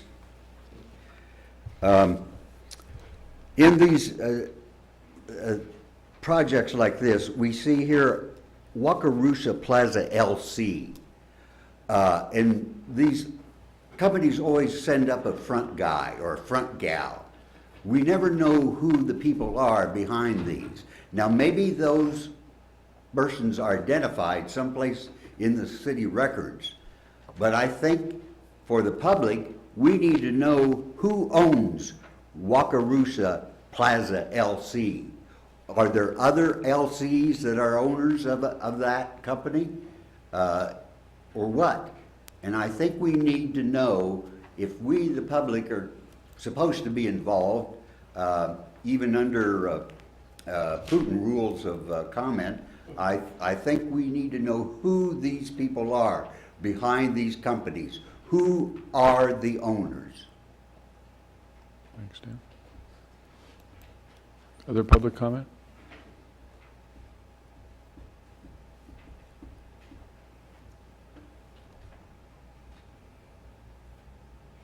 Okay, we'll bring it back to the commission.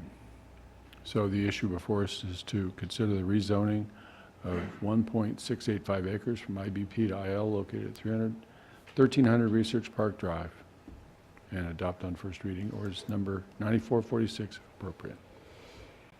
I guess I'll start. When I was going through the planning commission meetings minutes, because this was not a unanimous vote, it was a 7-2 vote.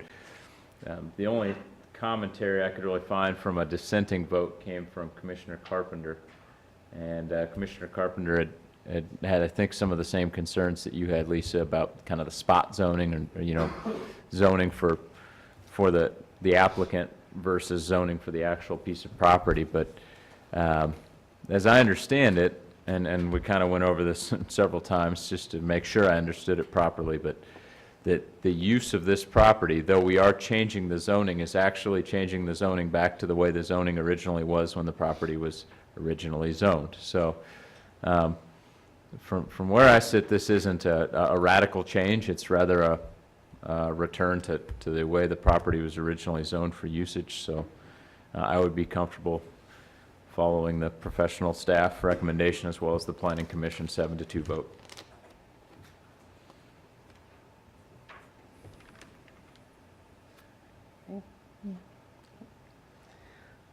Yeah, I do have some concerns about what conditional zoning or spot zoning, whatever you want to call it. And I'm sorry, I don't know the nuances between those other than what I've read on Google, so that's not always good. But anyway, when I listened to the tape, what I kept hearing from staff as well as the applicant was that the request is for a very specific development. That was a word used. And Sandy had also indicated that this is more restrictive than the IL property to the north, in that the applicant uses were self-selected by the applicant, so very, very specific use.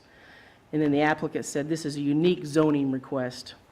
So when I read that type of language, when I hear that type of language, it just seems to me like this is a very specific request and a very specific granting for a piece of property on a type of zoning. And you bring up a good point, Commissioner, that it was this way before, but now it's not. So why don't we just go back and let everybody in the IBP have this? It just smacks to me that there's a process issue going on here that needs to be possibly addressed. Maybe you can help me out there, Scott. I would say when we find situations where the exceptions are greater than the rule, we do seek and pursue text amendments to correct those kinds of situations. We just didn't feel like we had that situation here because it may be the only mini warehouse use that it will exist over there for a time. I think if we find a demand for them in this, and this really is the only IBP area zoned this way in the city, so we would certainly, I think, pursue a different mechanism if we found that the code truly didn't match with the what the market was showing. We've done that in the past, but just our conclusion was that this is a sort of a one project request, and one of the tools I think we should employ is try to be flexible to accommodate it when it's compatible with the rest of the area. Okay. So, you know, I still have difficulty with it just because it seems like this is a special treatment of a special property, of a one property. And that it, again, if the IBP, if it was in there before, then maybe we should go back and do I don't know if it'd take a text amendment or what it would take to do that, rather than to do this, because this seems like it's out of process. And so for that reason, I can't support this. I think bending over backwards for a mini warehouse is not the best use of our time. I agree with the process issues as well. I would like to add that I think that what they want to do here is fine. I just think the process is not correct, and we need to make sure that's done correctly. Right. So.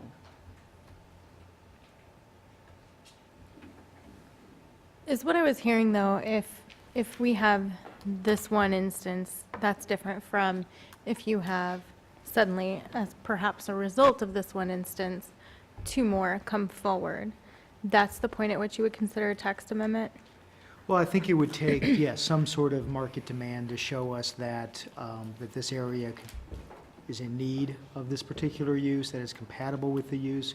We have the option, the city commission could initiate a text amendment, and we could go through the review of putting mini warehouses back in industrial business park. I think the thing that piqued our interest in it was that it was a unique mini warehouse project. It was an interior-driven one. I'm not sure our analysis would be so favorable to a more conventional mini warehouse area in what's one of our premier, business park locations in the city. So we would have to the mayor's point, kind of grapple with the definition of mini warehouse and how we might differentiate between a mini warehouse of this type, this nature, and a more standard mini warehouse project. I think as homes are getting smaller and as our senior population grows, we're going to see more demand for mini warehouse uses. People are downsizing and they still have items and stuff to store. So I think this fills a demand, and I'm not sure how much demand there is out there to fill, though. Could we get a direction on, or information on what our vote means as far as the numbers, either 5-0, 4-1, 3-2? Yeah, so you have a planning commission recommendation of approval.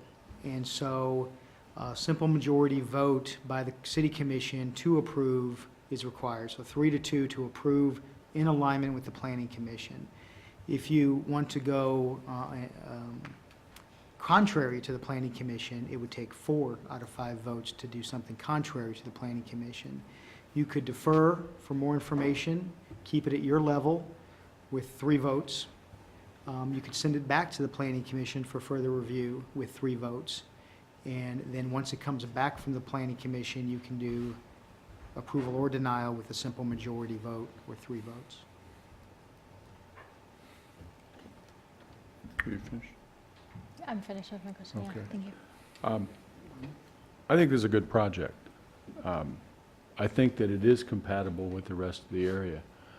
I guess what I don't understand is, if there was some catastrophe that happened to this building, would another user be able to come in and use this zoning to put in a traditional mini warehouse, given that the zoning is there? They would, and we would employ the industrial design guidelines. And So that's my concern. I mean, the process is one thing. I see a huge difference between this project and the traditional mini warehouse. And I'm comfortable with this project, but I'm not comfortable with a traditional mini warehouse at this location. And I don't think that, I think the traditional mini warehouse is probably appropriate for an IL, but if we had a text amendment to IBP that said interior that essentially was like this, I'd be much more comfortable with that. So I don't know what it takes to do a text amendment, but that's the way I'd go. And during the planning commission meeting, I think Commissioner Sands brought up the use of the special use permit for that very reason. And I think your response to it, Scott, was that you would prefer a text amendment. Well, even the allowance of a special use permit has to be built into the code. So the use table has to show it as a special use permit. So we can't just, the applicant can't just apply for a special use permit that's not allowed in the IBP district. Okay. So if we did a text amendment and put the use in IBP district, we have options to allow it as permitted by right, and then they maintain their IBP and they just do an administrative site plan for this interior warehouse. Or we place it in the code as a special use permit, and any mini warehouse that comes through goes through the planning commission and city commission for the use permission. Yeah, so if your goal is to avoid many, as in several, many, as in small warehouses, the text amendment's not the direction to go. Well, it sounds like you can potentially add a row that says interior Yeah. warehouse storage. Instead of allowing mini warehouse, you just add a new row. Right, we would create a new definition for this type of mini warehouse. I think that's the better and way to go. allow it either with a special use permit, which is a discretionary approval at the city Yeah. commission level, or as a permitted use, which is a administrative approval, kind of a use by right. I'd be okay with permitted.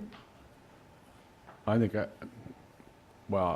I guess what I'm saying, I'm sorry, Mayor, you also have an option to, if you're comfortable with this project, approve it, initiate the text amendment, and then we would address it in that way. I mean, I think the thing that I would note is that, again, when we see rezonings coming in to correct issues with the code, we usually are the ones that bring you the text amendment issue and say, we think we need to correct this unintended consequence of the 2006 code. I'm not sure one project gets us there from my perspective, but we're happy to work on that text amendment if you think that there's some process issues with this use. I think adding a definition is just a much better way to go and make that available in either IL or IBP or, whatever the professional judgment of that is. But I think changing it so that you restrict all these other uses that are regularly in IL, that's bending over backwards. I think we just need to fix the code to acknowledge that there is a sort of new use that we don't have in our code. and I think that fits well with IBP. I mean, We can do that. that's what this project does, is it fits well with IBP. Yeah, I think it does. So if that's the majority belief of the commission, you would need 4 out of 5 votes to deny this application, because we have a pending application before you. And then we can bring back an initiation memo for a future commission agenda and ask you to initiate that text amendment. What Well, sort I of- would- I'm sorry. Just what sort of time frame are you talking about? to have to Text amendment, given our current workload with text amendments that we've had recently initiated, I mean, it can be 3 months plus to get through the process. And that's just to put it in the code. And that's to get all the way through the process. Correct. That's to get, well, I would say 3 to 6 months. Yeah, I'm not comfortable. I mean, I don't see a reason to put this project off for 6 months. Let's ask the applicant if they have a preferred direction. Where'd Brian go? Isn't Brian's term here? If we would just deny it outright, and then, what was the timeline you said? 6 months. 3 to 6 months. Or defer it and then you resubmit? Hi, my name is Bobby Jones. I live at 924 Silver Rain Road. And I would be the operator of the said project. I'm not the landowner, so, but I can answer some of your questions about some of your points. There would be no outside additional buildings to this project. There's not a project like this in the city of Lawrence. You find these more in metropolitan areas, higher density areas. There's a lot of them in Johnson County, but there's not really anything like this in this city. The climate control storage in the city is in very high demand. There's only 3 facilities that have any at all, and we're one of those, and on our property on the east side of Lawrence, but they're spread out into 4 different buildings at this time. And climate control storage in this city is 100% occupied year-round by competitors or whoever. Self-storage demand, as Scott mentioned, is extremely high in the city of Lawrence. There is a shortage of self-storage in Lawrence, and especially climate-controlled self-storage. So if, to answer your question, the delay would be, I mean, there's some lesser projects that are going to be built in the city that, in other places that traditional mini storage, that's going to water demand down some, and, you know, the project may never happen. So, you know, we've kind of gone through the steps to make this fit the area. It's in the right location where it needs to be as far as traffic concerns and all the other impacts that a project like this would have. Do you have any preference to a delay or a denial? Or you would defer it? Scott, I guess it might be better coming out of you. Well, if the text amendment were ultimately approved to allow it in the IBP zone, then they would not need this application, because the application right now is to rezone. But that would to take a few IL. months, you were saying. Right. Yeah. Then you wouldn't have to come back to us at all. May or may not. Thank you. Mm-hmm.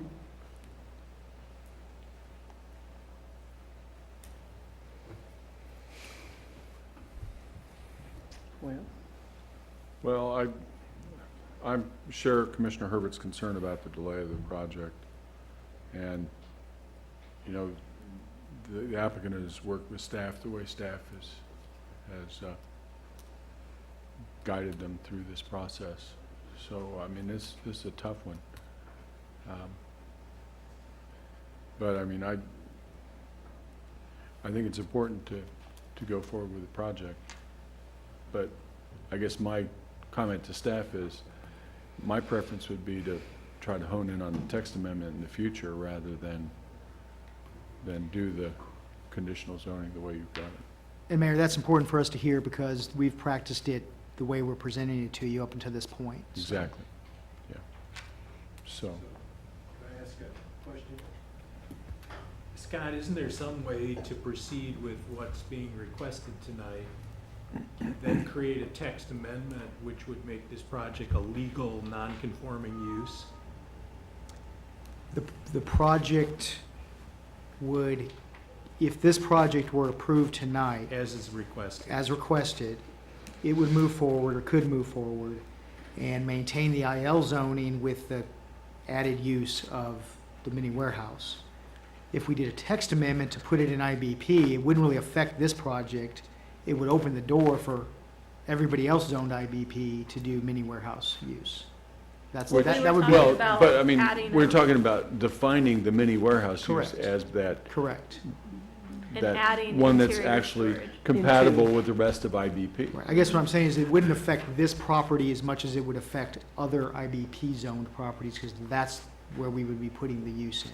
Yeah, but you could create a situation where you identified this particular use and created it in such a way that this becomes a legal non-conforming use, so that it would prevent the situation that Commissioner Boley raises, that if the building were destroyed, they could come back and build a mini warehouse. You could do that through a text amendment. We may be able to do that through a text amendment. It may require an action of the applicant or the city commission to go back and zone them to a particular use, but yeah, I think we could do that. So if we deferred this, that would give you guys some time to figure this stuff out? Or do we, I mean.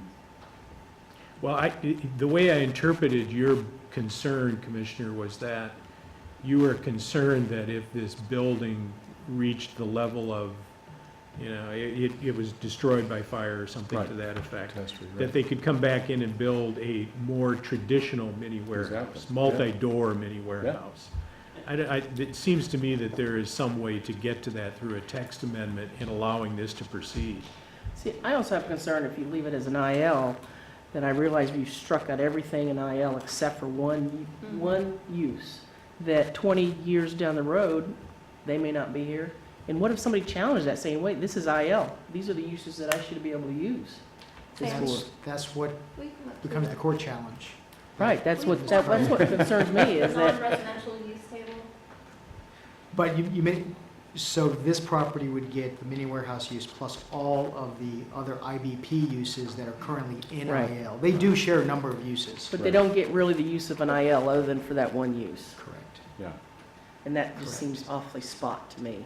And that's- I'm having her that's pull been our up so practice. I can show you what I was Yeah. suggesting. If you go to the bottom of page 3, Commissioner, I don't think it's spot, I think it's creative. Ah, okay, that's another word. Facilitative. Get out So- your That synonyms. one's not my package. Yeah, mini warehouse. so down here under wholesale storage, we have exterior storage, heavy, light, and then mini warehouse. So exterior and light are already allowed.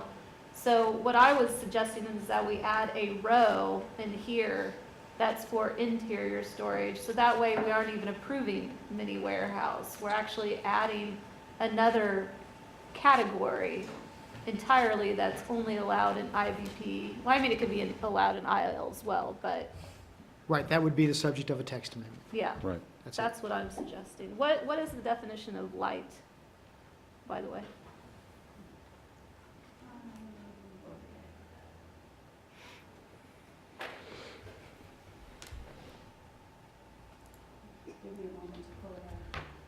So is it possible, if we're operating on a 6-month time frame for a text amendment, is it possible for us tonight to allow this project to proceed without a 6-month delay? And while this project is proceeding, to create the text amendment that will So they regulate go with all phase future projects? Yeah, I that's mean, the option. I understand what you're saying, and these are all absolutely valid points, but I also see this as an example of our inability sometimes to get out of our own way. You know, we're going to create a 6-month delay for a guy when we ultimately like the project he's moving forward with. I don't think anybody intends, wants. Well, we don't have to intend to do it, it's going to happen. And that's what, that's why I an stated. unintended consequence. That's why I offered, if you're comfortable with this project, and perhaps it's, you know, all the what-ifs that come with it, right? Because there are a lot of them in land use. If you're comfortable enough to let this move forward and then put us to work on a text amendment that takes care of this issue, all points forward, that is an option that you have. I think, to the city manager's point, we can also look at ways to get at the mayor's and others' issues about if the use changes to a more conventional type of mini warehouse, what that looks like and how we address that. A special use permit, even though it doesn't have an S on the table, can we use? Well, we could build it into the new use that we would put into the code. No, I mean, now what we're doing. No. Regardless of I mean, that would get at their concerns. No, because it's not in the IL district today as a special use permit. Yeah, it'd have to have an S, right? But It's in order for reflected this in to it. move forward, even if we work on a text amendment, we have to approve the zoning for IL, Correct. even though there's going to be I'm just potentially a uncomfortable text with amendment. I want to point out real quick too, the lot But size it- that's available here is not, Come up to the microphone, please. the lot size that this project is going on is not conducive to mini storage. So, or traditional mini storage, it wouldn't be a proper, a use that would be viable for somebody 20, 30, 40 years down the road if it got destroyed by fire. Okay, So- thank you, Yeah. appreciate that, yeah. Okay, so let's talk about where we are. We want the project to go forward. We want to change the text to reflect a new category, because there seems to be a lot of demand for it. I mean, is that kind of where we are? I think it's just more transparent that way. Yeah, I probably still could not, if it's going to go to IL, I couldn't support it. Okay. Okay, but I do agree that if we could do a text amendment and put everything there, IBP, the same, then we're treating everybody the same. Because I think it is a good project. Okay. And what I would ask, Mayor, is that you act on this today, Right. and then we'll bring you back after you put a little bit of thought into what that text amendment looks like, so that we're initiating it correctly, so that we'll initiate that text amendment at a future meeting. Because if we vote on it as IL tonight, it will always be IL. Is that correct? Until either the city initiates a We could rezoning to initiate it a or the rezoning back applicant to IBP with the new. rezones it. I'm sorry, I can only listen to one person. It will stay IL unless the city initiates a rezoning to change it to IBP. That may be one alternative we bring back to Okay. you. Or the applicant initiates a rezoning to some other district Yeah, to could- accommodate a different Okay. use. Could we do that where we approve it tonight, and even though it's approved under a zoning that you're not comfortable with, but we approve it under the understanding that it's going to come back to us and the city is going to rezone that property once the text amendment has been adopted?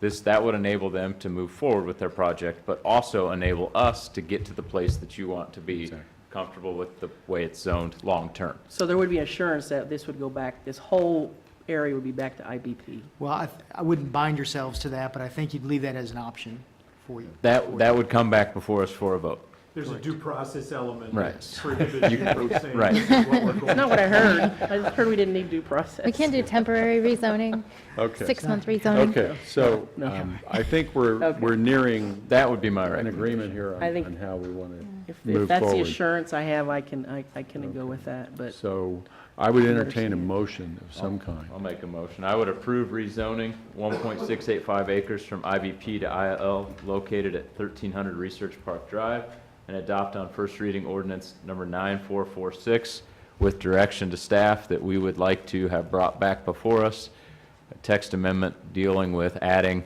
interior storage and also to look at the city rezoning this property in the future. to IBP. Second. Okay, so we have a motion from Commissioner Herbert, second from Commissioner Ananda. All in favor? Aye. Aye. Opposed? Nay. So it's 4-1. Did we initiate the text amendment as well? For the Not new yet. category? Not yet. Do I we gave- need to do I that? gave Well, or- we direction. provided, I the motion provided directions. direction to staff to work on that. Yeah, yeah. So we thank voted. you all. That was part of the vote. Thank you. Appreciate it. Okay. Agenda item number 3.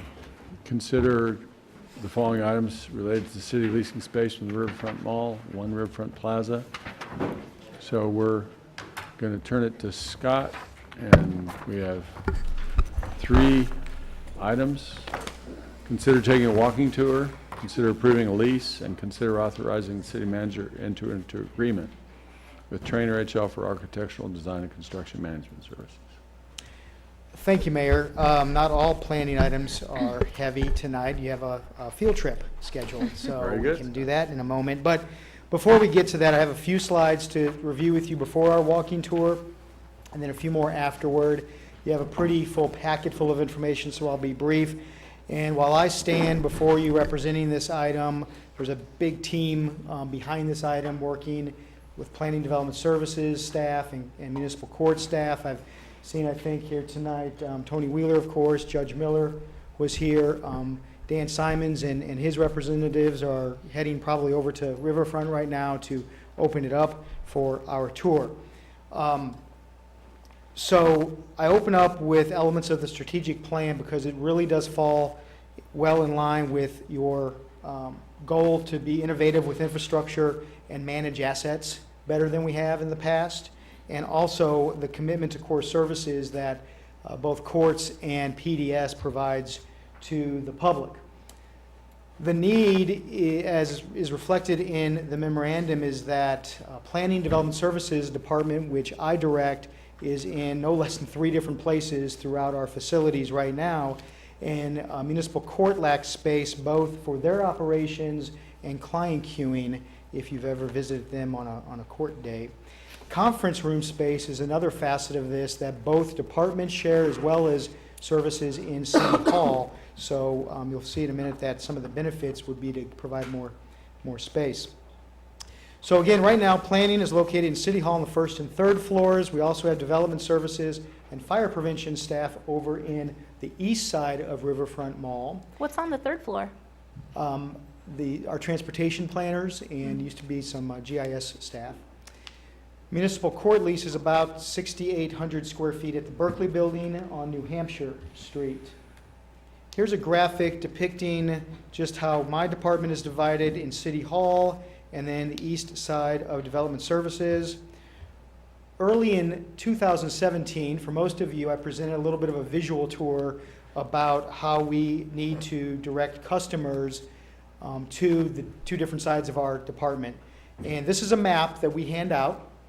It's actually been updated with Midco instead of WOW now, and I confirmed with my administrative staff today that we hand this map out every day. Virtually every day, we're providing a map with try to give very specific directions, how to walk across the parking lot, get to the furthest bridge.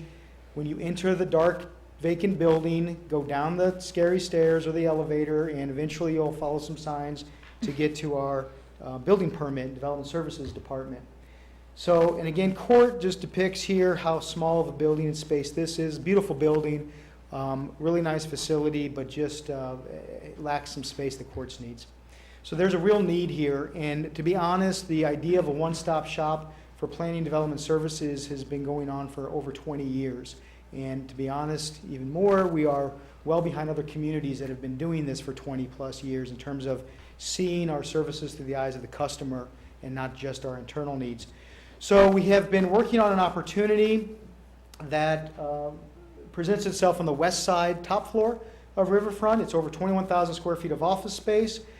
We've outlined many of the benefits for you here. I won't dwell on them because I know we're wanting to get to our field trip.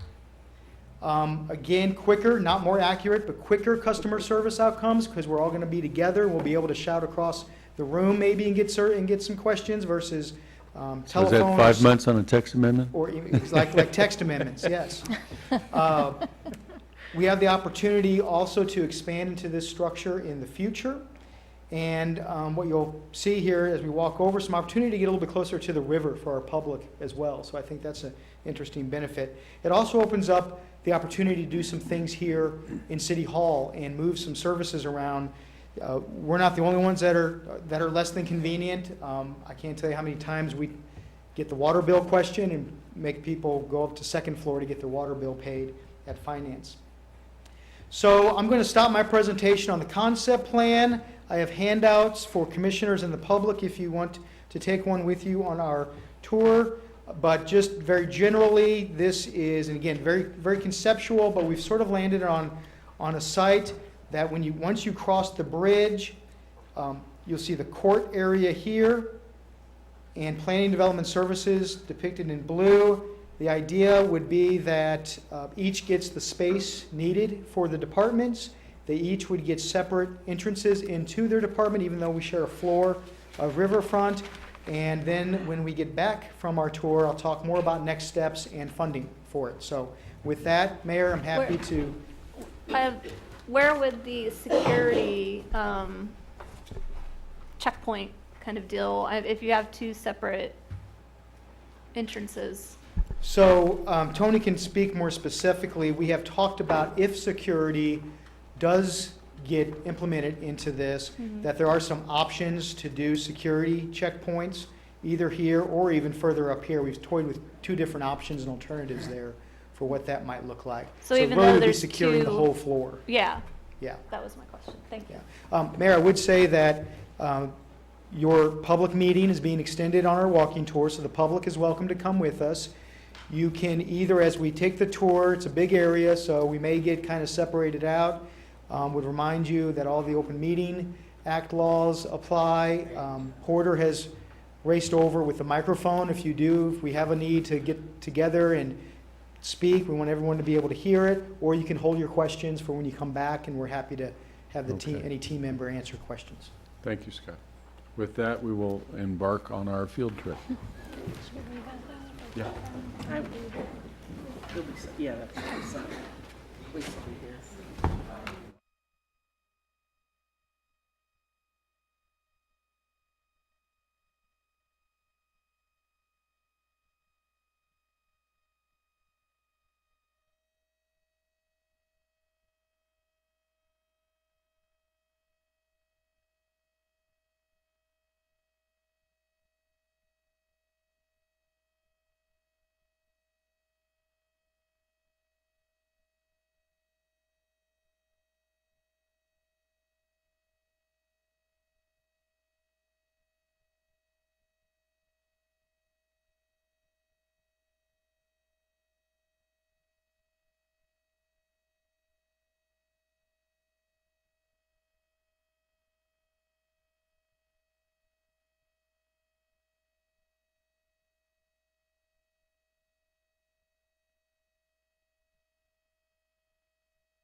Okay, we are back. Kurt? Got it. Good. Okay, well, we have accomplished 3A. We've taken the tour. So thank you to those who provided us with the tour. Yes, Mayor, thank you for your time on that. Thank you to Dan Simons and Kurt Landfer with the World Company, and Doug Brown for opening the facility up for us tonight, and also for being so accommodating throughout this negotiation of this proposed lease.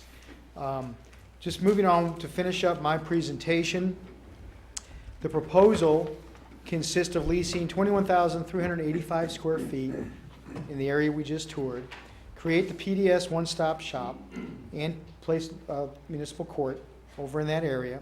The lease is graduated over 10 years, starting with a lower amount in year 1 and graduating up to a higher amount in year 10, but averages just around $275,000 per year. Again, this is the 2 existing leases, so we lease area in Riverfront right now with Development Services and on New Hampshire Street with courts. Taking those 2 leases would cover about 70% of this new lease, but we get about 40% more space. The lease would commence July 1 of this year, but we've negotiated that we have until October 1 to design and prepare the space, which will take construction activity, going out to design and going out to bid for a contractor to get in there and build the space. Primarily the court is what we're really building. Planning Development Services will have a much more open floor plan than courts requires. Lease payments would begin in October, regardless of whether the space is ready. So there's an urgency in terms of timing based on the proposed lease or affiliated with the lease. So to accomplish this from a city budgeting perspective, a revision would be necessary for the 2018 budget to accommodate that increase from October through December. And then that increase in rent will be submitted for the 2019 budgets in each department, courts and Planning and Development Services. The tenant improvements we're estimating would cost about $800,000 plus design fees. I think it's important to note that we don't have an architect's estimate on that yet, but we have done some internal review, pretty hard review of similar projects to come up with this estimate. The funding for it comes from multiple sources, as your staff memo suggests. For the 2018 capital improvement plan, PDS had a placeholder of $180,000. Court had $114,000 for security and $400,000 for the 2019 CIP. And we also have a balance of funds needed to complete the project this year in the Equipment Reserve Fund allocated to the courts. So again, what that means is a net increase in lease expenses between $11,000 and $58,000 in 2018. The reason there's a range there has to do with that October 1st date. If we can get in by October 1st, the $11,174 represents the increase in rent. If we're not in by October 1 and we have to pay rents in 3 different places, the $58,000 represents the lease that we're paying and then the new lease on top of that. So a lot of it depends on if we can move our existing leases over into the new lease payments or if we're still paying our current leases and paying the new lease. But that's only for 2018. After that, it would be roughly $50,470 for 2019 increase in rent between the 2 departments. And then again, we estimate those total tenant improvements around $850,000. To get us to the tenant improvements, we're recommending that you use Trainer HL for architectural design and construction management services. We've negotiated a proposal where we've capped their services at a cost not to exceed $64,000. It has been well vetted through those who are familiar with the process, and we think we're getting a real bargain with this, and that Trainer is the right architecture firm because of their extensive prior work for different projects on this building to do that service for us. So that is our action requested, that you approve the lease and authorize the city manager to enter into that agreement with Trainer HL. Thank you, Scott. Questions for Scott? And I think, Tom, you had talked about this at our last meeting when we talked about this, but as part of our agreement, do we have a first right of refusal on this property to purchase it? That's correct. That's built into the lease agreement. And do we have, I mean, long-term, is there a plan for us to eventually own our own? The plan, I think, is, we could have gone at this from a purchase standpoint. And before I get there, the logistics of moving out of 2 lease provisions out of this building and the sequencing and the timing of that has kind of been in the forefront of our discussions, trying to make that all happen with the least amount of cost as possible. When you look at the proximity of this space, you know, one of the first things I did when I came here is I looked at City Hall and the space limitations in City Hall. But this was almost a historical movement into this part of the downtown when you moved this City Hall, or you moved to this place for your City Hall. So you have the ability with this proximity over the long run to really kind of cement your future locations for any expansion that you'd have as this city continues to grow, to be on this campus. And I think that's kind of what drove it. Back to your question, which is? I guess where I'm going with this is, how long down the road are we talking about acquiring that property versus being a tenant? Yeah, so what we did is when we saw the cost to tenant finish, initially we were on a 5-year lease. And so I went back and you know, opened up the negotiation again. I think we're now at 10 years on this lease. And part of the reason for that was to amortize the improvement cost. You know, there's an advantage in not being real specific in responding to you. No, I understand. You looked at the right place in this meeting to understand my point. Let me rephrase my question Okay. then. Does the city eventually have a plan to not be a tenant? Yes, but here's a couple of things that I would say to you. One of the things that I think you're going to see is that the value of this location based on the user's convenience. And I think, and that proximity is such a big deal, as I've said before, to me.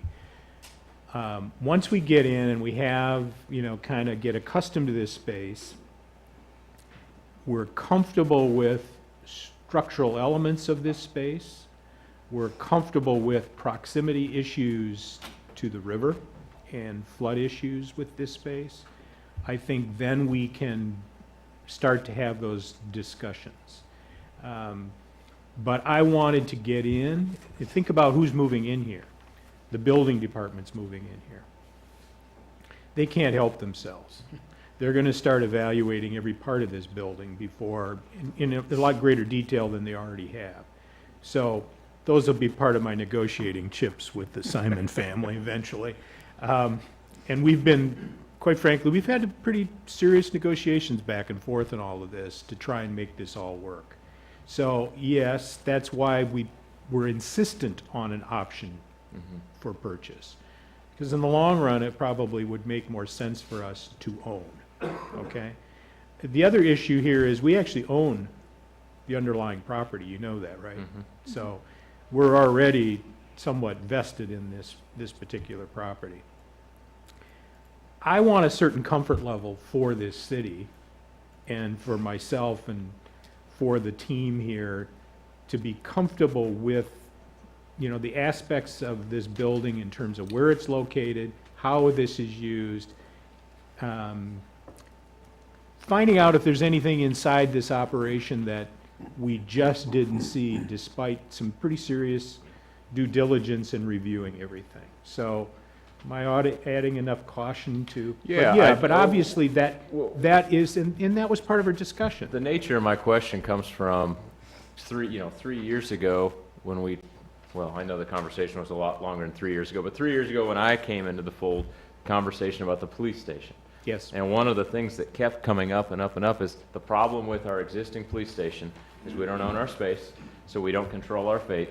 And so, you know, the sheriff's department can continue to push and push and push, and we can't really grow. And so here's my where that conversation has led me to today is I do want to make sure that our long-term future, especially for a city this size, is that we are not renters. A community this size, we ought to own our own municipal court. I agree with We ought to you. own our own I agree with you. structures. And I don't need that to be tomorrow, but I do want to make sure that's on the. That's clearly within our horizon and clearly within our thought process. And let me just say a couple things about the municipal court, because there's a lot of musical chairs here, if you think about this. And what we're trying to do is put this all together with a bigger picture kind of concept and not necessarily giving away entirely our positions, because, you know, there's negotiations that are involved in all these things. And at the same time being transparent about what we are doing. So we actually have some modicum of ownership where the police operate from right now. Obviously, that's a severely cramped space. The municipal judge and some of the staff went over at my request and took a look at that space. They could actually make that space work there. And so you start talking about, well, this is this one-stop shop. Well, then you could talk about the courts being a one-stop shop, right? And you could talk about the county wanting that space, buying that space back. So I'm going to maintain some interest in that space for obvious reasons, right? But maybe the county wants a one-stop shop for all of their county facilities. And you start to think about those things as this place grows. And so the county has their complex, their campus at that end. We've already, you know, for many years now, started a campus effect down here. This is expanding the municipal campus. So maybe the lines of distinction are all things municipal are here, all things county are there. In terms of courts, the court moving in here. So, you know, one of the things that we've talked about is possibly moving the court down to the second floor eventually of this building. So there's some real growth opportunities. This all depends, you know, on price points and all of those things in the future picture of all this. So, and quite frankly, management sitting down with our finance and trying to figure out, you know, if there's room to finance something like this and when that might occur and how we roll that into a CIP so that that's all ready to roll, kind of like what we're proposing here tonight. You know, you can see how all the moving parts were a part of this process getting to the point of this recommendation. So we have considered a lot of these issues in this whole process. So should we keep the municipal court over here is a future decision, but I don't want them moving multiple times if we can avoid that sort of thing. You know, a move from one floor down to the other floor is not as big a deal as moving them all the way back over to that space. And the space has its, you know, it's kind of is maybe not as much space as we're giving them right now in this new space, okay? So that might be a growth issue for them if we move them back into the county facility. So there's those issues between the two of us, and then there's those issues if we only looked at it very tunnel vision for our own purposes, but we haven't gone there. We've tried to do this somewhat comprehensively. So it looks like in the lease, we're responsible basically for everything, like the HVAC, the roof even. Am I reading that right? I'll let legal counsel, who's been at my side during all of this, respond. Randy is. You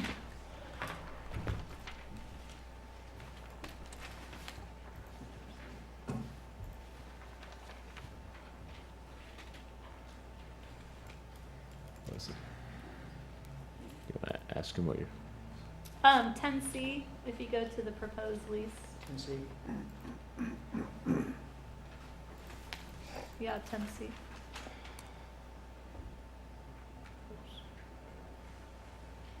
Sorry. There you go. So if I'm reading that right, then we're responsible for everything. That's the. The lessor. That's lessor. It's the So that's lessor. Oh, them. thank God, I am reading it wrong. Okay. Thank Yes. you. This is what happens when I listen No, that's all right. to this and read this. We would be responsible for any damage that we caused, but HVAC and the walls and those things would be. Okay, and then up Responsible, but the above that, landlord it would be has responsible. the year-by-year rent that we pay. Yes. And to clarify that I'm reading that correctly as well, it goes up every year. Yes, it does. It's graduated. We started out at 1085, I think, square foot for the first year, and then graduated that up to $13 for the 5th year, and then for years 6 through 10, it's a 2% increase each year. Is that normal? That was I've what we never been involved in negotiated. this That was what we negotiated. It's So not it's about- unusual, but it's fair. Tax. So the first 5 years, it goes up about 4.5% a year. Yes, it goes from, we start out 1085 square foot in contract year 1, and then go up proportionally to over $13 a square foot in year 5. And that was the original negotiations that we had for the first 5 years. And then when we added the 5 additional years because of the costs of the building, to amortize those, and then we agreed to a 2% increase after that. Yeah, 4.5 seems high for the Yeah, first but 5 years. if you compared the rate, it's less than the rate we're paying. Right, we start Well, I fairly understand. I know it's less than the low. rate, but doesn't mean you can't negotiate better. We start fairly You're low. welcome to try.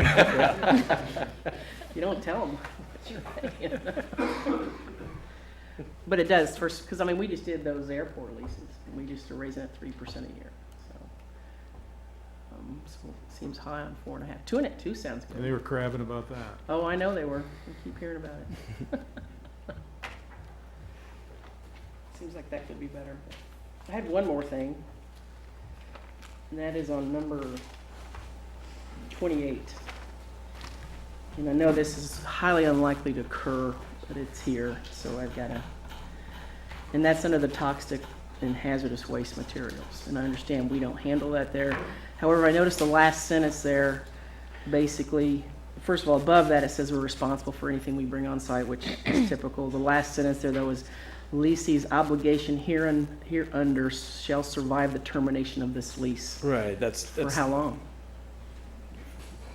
till whatever. I mean, we're not going to store anything there, so it wasn't any concern. But if we did, it would be continuing, and it would be same situation, the same liability we would have under CERCLA or whatever else would apply. Perhaps it would be exterminated by another owner in the future, but it may not be. So it just would. So if we don't purchase this, can we get a release of liability once they're done? We If probably don't, could, yes.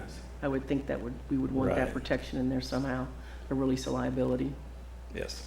if we could. Yes. But that points out, not specific, but why I want to be in the building for a while and see kind of what I don't know.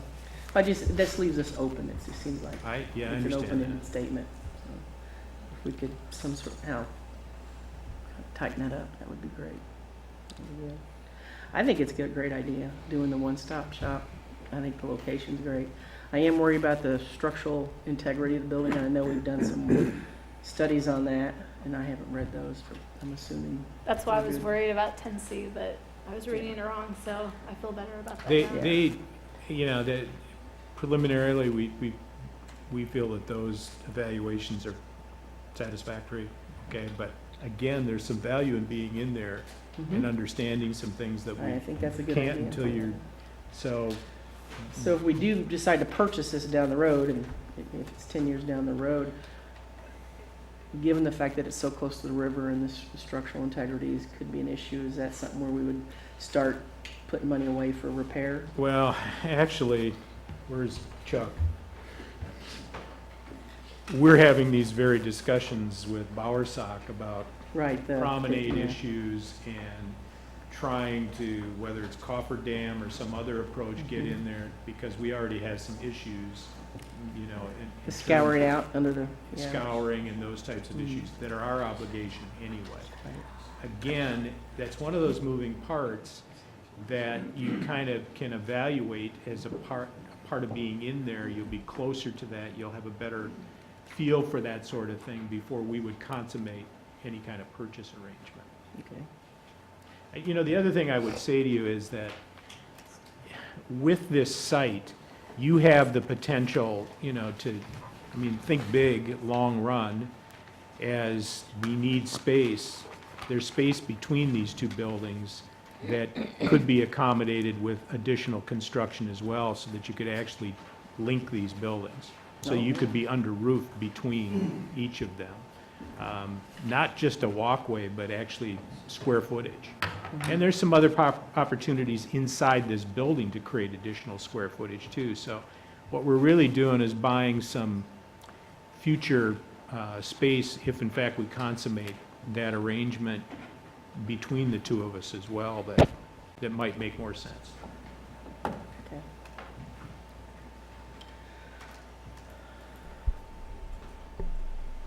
Any other questions? So HR is currently in the municipal court building, is that right? HR? Human relations, Yeah. okay. So that's clearly separate from HR. Okay, human resources.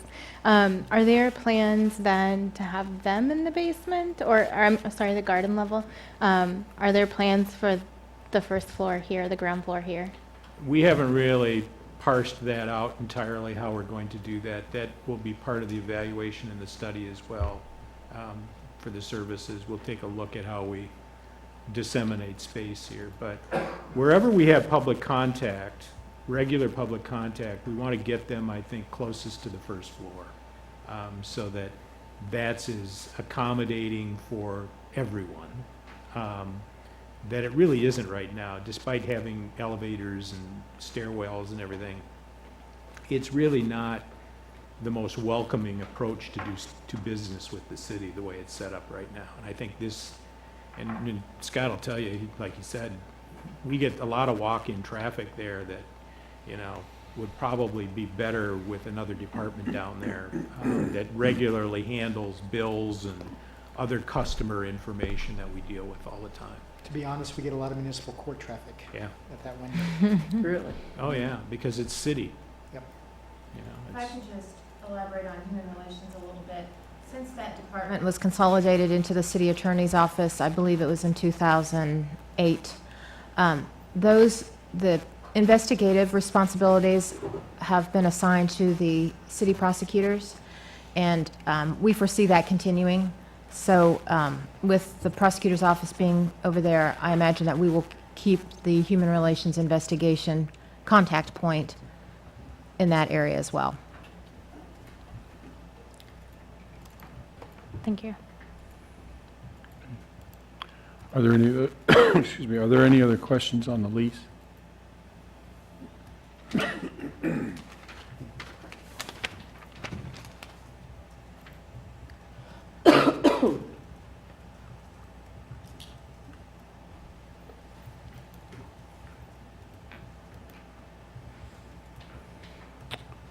Okay. Any other questions for staff? Okay, public comment.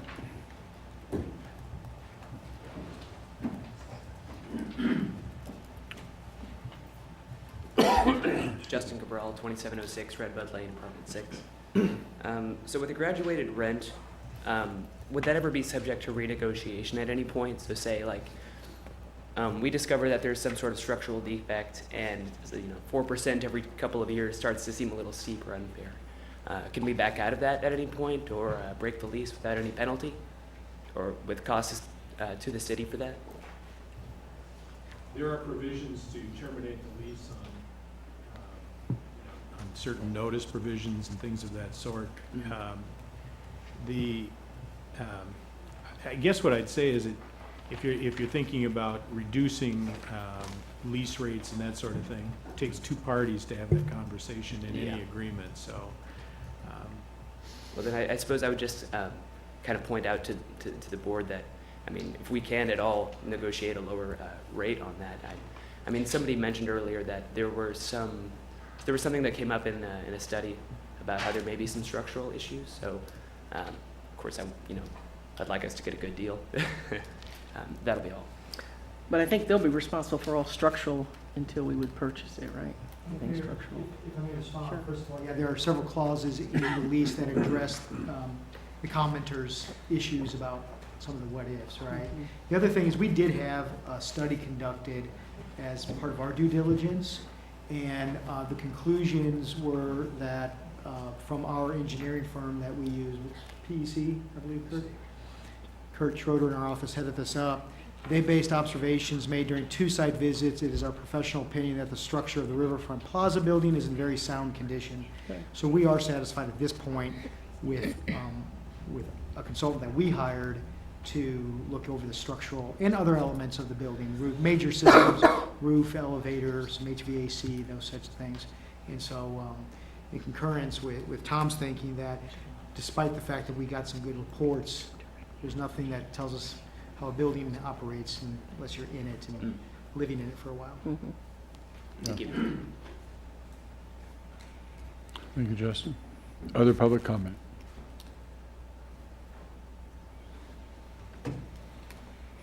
I had one more question about possible noise from the trains in the courts. Will that be an issue?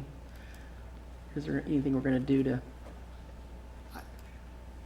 We will look In at the that court issue. I systems. think that's a very fair question, given that we're Yeah. hovering over the train tracks. I can tell you, I may be the closest one to the trains here in City Hall. Chuck's on the first floor, you can speak to a little bit. They just go into the background. I don't even notice them unless they're just blowing it right as they pass. The big difference now is they used to hear the trains, I think, a lot more. We just replaced all the windows. But the other thing you should note about this building, we don't have that many windows on that side of the building. good, as compared to the Riverview side of the building, so. Yeah, I don't know if it'll be an issue. It's just, the citizens that come in there won't be there every single day. I mean, where you're in your office every day, aren't you? Yeah, absolutely. By 10:30 That's why we every get those morning. text amendments in 5 minutes. He's always there. But seriously, you got citizens, defendants, plaintiffs coming in. They're not going to be used to that. I don't know if it's an issue, but we should talk about it. Sir?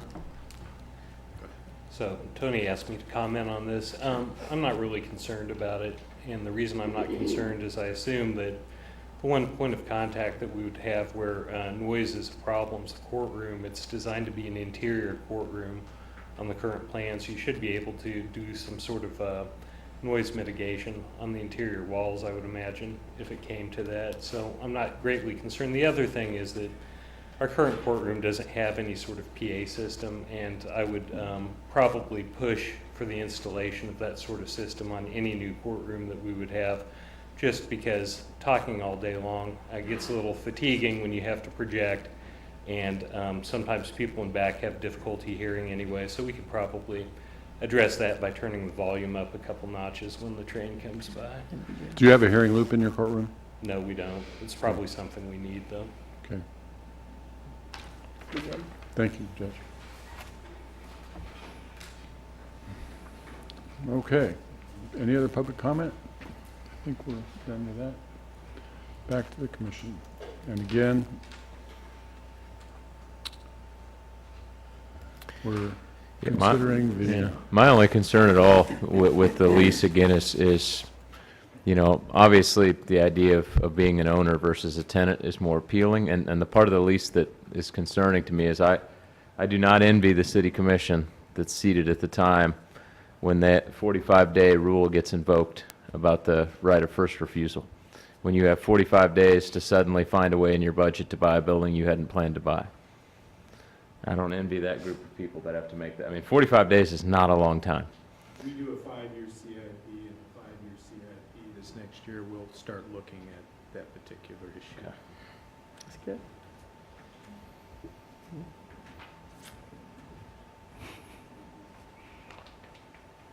Other comments? Good. Do we have to make a motion for this? We have to Probably approve should, this? yeah. We're looking at B here, which is consider approving the city's Oh. lease. And C. And C. We haven't, we're doing these separately, I think. We are. I would make a motion to approve the city's lease of 21,385 square feet of the west side top floor of the Riverfront Mall, One Riverfront Plaza, to establish city offices. Second. We have a motion from Commissioner Herbert, second from Commissioner Ananda. All in favor? Aye. Aye. Opposed? So it's unanimous.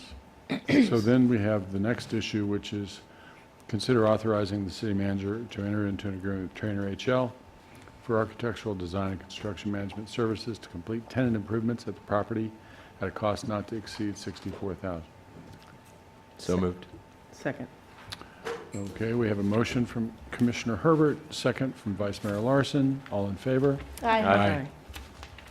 No opposed? That's unanimous. Thank you very much, folks. Appreciate it. We'll now consider a motion to recess into executive session for approximately 30 minutes for the purpose of consultation with attorneys for the city to discuss pending legal matters. So moved. Second. Motion from Commissioner Nanda, second from Commissioner Herbert. All in favor? Aye. 30 minutes. Hey, do you have that NLC brochure, like, passed down?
To report. So we'll move on to commission items. Yes, I got some. Great. So me and Jennifer and I went to the National League of Cities convention in Washington, D.C. last weekend. It was a lot of fun. Of course, we met with our Kansas delegation. We both met with Lynn Jenkins, and I met with Moran. And the nice thing is I was the only one in there talking to Moran with the State League guys. There were just 3 of us. That was very nice to have 3-on-3. And then you went to the Pat Roberts one. I did. So the Jerry Moran, I asked him about the Haskell Endowment, because of course that's what we mentioned last year. And he said that he actually has identified a process for them to go through to get the endowment. And so we both kind of came to the realization that we need to communicate that to Haskell perhaps so that they can pursue that. And that was a nice conversation. Also, the National League of Cities, their big focus this year was on a federal infrastructure bill, which is this brochure that I had that I passed around to you guys. And so when I talked to Jenkins and Moran, I mentioned kind of our bigger infrastructure issues, which I kind of on the cuff related to them as dredging Clinton Lake, because that's water supply, obviously that's important, and also the dam repairs on the Kaw, which are going to be expensive. So hopefully we'll have federal legislation that perhaps we can help pay for that kind of stuff. Because of course, you know, the dam at Clinton Lake, that's more Army Corps of Engineer, but maybe that's some things we can pursue. And they were very interested in that, obviously, because that's an issue across the state for a lot of drinking water reservoirs is dredging needs to be done. So that was really nice to talk to them about. And also I mentioned to them about how Amtrak, we're on track with that, and we got renovation going, and that perhaps when we have our big unveiling, when we finish, that they could come and help us with our ribbon cutting, and they were very interested in that. So that was good. And then, so you talked to Jenkins and Pat Robertson. I did not get to speak to Pat Roberts. He was handled before I could. And I had about 5 seconds to speak to Lynn Jenkins. And I was looking for my list of the issues that I was talking about, but they were so quickly run through, and I couldn't pull those up. I know one of them was the removal of protections on HUD website and then through their mission statement for LGBT individuals, and that was something that just kind of came up as we were there. Can you help me remember what the other 2 issues were? I did talk to They were very Moran about quick. that too.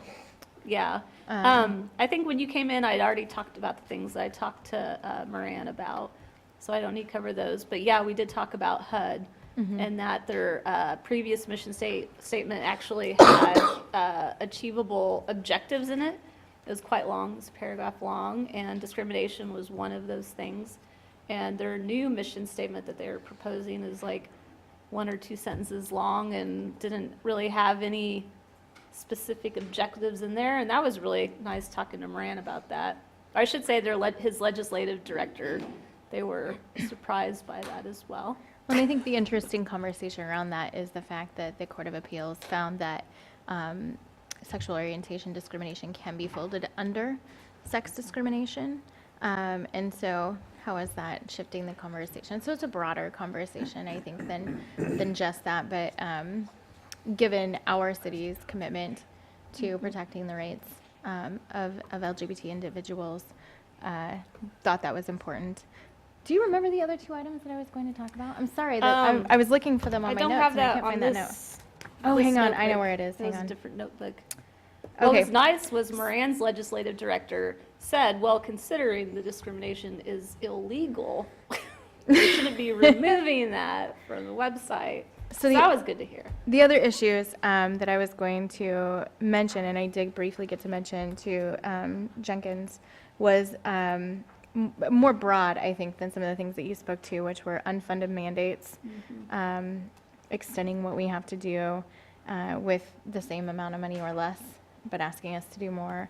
And then looking at the environmental issues around tariffs on solar panels or having renewable energy or tax credits, et cetera, to allow more environmentally sound development and growth within our community. So those were kind of the broader issues that we talked about me speaking to. Yeah, I did bring that up for you with Moran's office and wind energy.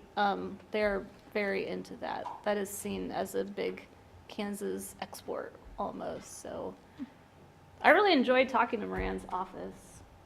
They are very intelligent people, very impressed with them every time. That's all I had from the. So I also attended a summary of pending or recently decided Supreme Court cases that would affect cities, and I've got to say that was an incredibly impressive presentation. And even I get bored in those presentations sometimes, and it was very useful, and I would be happy to pass along the PowerPoint from that. I also was able to attend one on immigration, and it was primarily framed around the issue of the economic impact of immigration decisions and what that looks like right now. So there was, again, talk about pending cases, but also sanctuary city issues and grant funding issues around that, et cetera. Federal grants, because that was the implicit threat. So I'm happy to pass that along as well. There was also a session that I did not get to attend, which was talking to the media. And I'm happy to pass along that PowerPoint as well, because it seemed to have some good, useful information. So. Thank you. And I had a separate commission item as well. Okay. We're done talking Go about ahead. DC. I thought that we had talked about adding downtown cameras and a policy to our future agenda items, but I didn't see it in there. So am I remembering something wrong? Do you guys remember? Weren't we going I to talk remember about talking, that? but I don't remember where it was potentially going to be added to. Yeah, I don't remember I remember Well, shall we decide then where we're going to add it to? discussion. that. I think that's one of those things that we might want to confer with staff about what they need to get ready to have that conversation too. I mean, there may be some preliminary work that, that conversation would require on the part of staff. So I don't know. Do we have any kind of timeline on when we can have a public discussion about the downtown cameras and policy? Are we confident that that was decided that by the commission that you're? Well, that's why I'm Well, bringing it I up remember now. talking about the But discussion was there regarding any downtown direction? cameras, but I don't remember. I don't recall what any the- direction I that don't was remember the given, yeah. direction. All right, well, he's asking We can go for back and direction. take a look at the minutes and see Yeah. what the conversation was. Is this a Well, I convers- guess, I guess my question is, if we were going to do that, it would require some staff preparation, so, is that,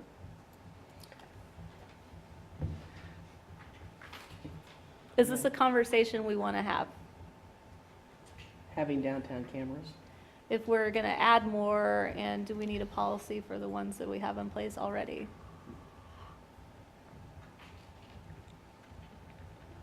Do we not have any policy on that? Tom? I don't- We have very limited camera no. owned by us right now. But, I mean, I don't have a problem talking about it. Discussion about it. I feel like you mentioned that you wanted to discuss it Or was as it going to well. come from the police side? Maybe that was. I don't remember where we left it. why don't you let us go back and look at the at the minutes tape. and see Okay. what the conversation Yeah. was. Seems then like we'll there was something to resurrect do that with the and send it police back to coming you. back Thank you. with something. I can't remember, Do I'm you sorry. remember, Matthew? I don't. All right, well, I just want to make sure that issue doesn't get Okay. dropped. Right. I feel like I've been bringing it up for every couple months for 6 months now. Those were my items. Any other commission items? I keep wanting to bring up, but then it's like after 9 before we get to commission items, and so it's more of a general conversation that I've had several times over the last few weeks doing the tours of all the departments that I've been doing, which have been incredibly helpful and really informative and useful as far as making connections and getting to have conversations with staff. But the conversation started at BTBC. That was the first time I had it, and then somehow it just snowballed throughout that week, and I've probably had this conversation about 6 times since then, and that's around the issue of, you know, we're a really great community, perception-wise, for 20-year-olds, and we're a really great community, or at least becoming a really great community for individuals who are aging and into retirement. But the BTBC's focus is really on bringing in new, innovative, and technologically driven businesses, and those businesses are generally, not always, but generally not owned by individuals in either of those categories, but the individuals in between. And those individuals haven't been a target as far as incentivizing individuals to come and live in our community, and what do they need and what do they want as far as what that looks like. And you know, that covers people my age and younger and my age and older. And so just bringing that in to part of the conversation that we have when we're looking at development, when we're looking at growth, what does this part of the community need? What are we doing to provide that? And if we're going to be asking for those businesses or trying to create a fertile ground for those businesses to have a space, how are we accommodating the needs socially, economically, housing-wise for those individuals? I think that fits well with some of the comments that Matthew's made in the past about people who can choose to be anywhere with their business, and we want them to choose to be here. That's a theme that you've touched on before, Matthew. So, Well, also, I brought up in Parks and Rec, the master plan, where they had the millennials want this, and baby boomers want this, and I actually had to say, can you put in a line about Gen X and those people, because we exist, you know? Yeah, and that's right. The only line that got put in there, though, was like, they want the same thing as baby boomers, so it wasn't very helpful. Right. But And it's millennials. It's important to not forget there is a large gap of people that Yeah. we are choosing not to see. I think there's some of that going on. I mean, look at all the infill we've been talking about and continue to try to strive for, and the type of infill we want to do, and I think that's. Well, I think that, you know, one of the things that I'm going to be doing is this trip to Atlanta on the walkability, which seems to fit well with that demographic. Maybe that's something we can continue to work on as we do with our sidewalk policy and those kinds of things. Yeah, I mean, it really does seem to be like social-oriented lack of stuff as far as, you know, single, younger, expendable income, no family, what is there for them that isn't the 20-year-old experience or the retirement experience. Yeah, I think it will definitely make our town look different, and are we ready for that? Maybe they're interested in climate-controlled storage. It's going to solve all the problems. It is, pretty sure. So nothing wanting on that as far as action or anything like that. Just, you know, it's been a good conversation that I've had with several different areas. Okay, other commission items? Hearing none. City managers report. A Do we few need- things tonight. Somebody has something to say? Nope, sorry. The first one should probably be entitled Catalyst. Van Trust did proceed to closing on the real estate. Their first phase will be about 150,000 square foot spec industrial building. And they kind of tentatively have targeted October of 2018 for completion of that construction. The other Catalyst project that took place last week is we had a groundbreaking at Plasticon, and they will be putting up a 50,000 square foot building. And that should probably be completed sometime later this fall as well. So you'll have a couple of new buildings to cut the ribbon at some point this fall. A couple other things.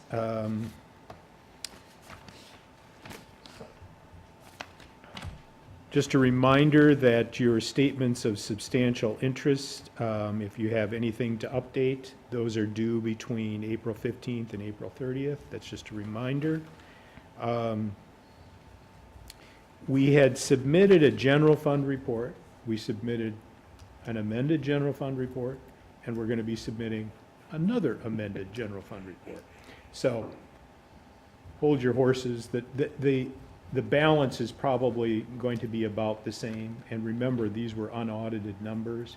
But as we continue to get new information and review the information provided, we note that there's some further refinement that will come out about those numbers. So we were trying, I think, to get you some initial information about what we thought those balances would be, and so that report was filed. But as we go through, we're continuing to refine those numbers. So we'll see how that all turns out. Revenues were higher by about 2%, and expenses were lower by about 5%. So it did add to your fund balance. And as we discussed, those funds can then be discussed as to how you wish to reserve or appropriate those going forward. So the affordable housing issue, if you want to look at that again, sidewalks, clearly, that portion of the sidewalk policy that's pretty much new, which helps fund income eligible criteria that we would establish households for sidewalks.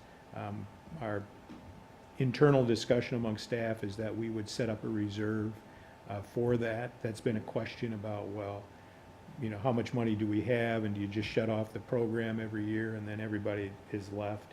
And I'd like to make a substantial contribution to some reserve fund, probably from this fund balance, so that we have that assurity going forward that we can provide those funds to the income eligible persons in the community. Advisory board membership, voluntary demographic survey distributed. Just so you know, the survey is open until April 13th. It's to gain a snapshot of our current demographic profile of the city's advisory boards. Diversity is important with our advisory boards to get connection and communication from, the diverse members of our community, across the community, on different things that they're evaluating and making recommendations back to this commission on. So that's the part of the point of this survey. We've updated, or in the process of updating the cost-benefit model, and staff actually began researching revision options in 2017, and they've been working with Impact Data Source, IDS. Staff feels that the total impact model will provide a cost-efficient solution to updating model functionality, accommodating annual customization, streamlining operations, and incorporating industry best practices into our cost-benefit analytics. And there's a lot of assumptions that go into those cost benefits, so it's always good to kind of revisit that model and make sure that it's relevant to today's issues that we're trying to take a look at. I'm going to move down next to the informational briefing on valuation of large commercial properties. This is an interesting issue. This has to do with big box retail stores here in Kansas and how their property tax valuations are established. And across the state, or across the country rather, there's a number of places that are dealing with what are referred to as the dark store theory. And the theory is that big box retail stores have been unfairly overassessed by current appraisal practices.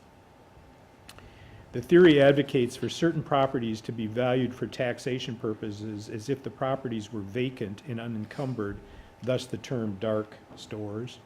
Tax representatives of these companies present evidence at valuation appeals based on sales of vacant properties, typically older stores that have been abandoned by retailers. And of course, they have a substantial diminution in value at that point after they've served their useful purpose and they move on. It's part of the costing of how different retail big box operators value these properties to begin with. So I think the estimate is that we could suffer a 36% reduction in valuation of commercial and apartment properties in that category just by the change in the philosophy about how we value those properties. So it's kind of an interesting topic to keep an eye on. We signed on a letter supporting expansion of CanCare. CanCare is the Kansas program to provide Medicaid oversight and services. And so we're keeping an eye on that issue. There's a big funding gap between eligibility for different individuals. And so we're concerned about that, and we've signed on to that issue.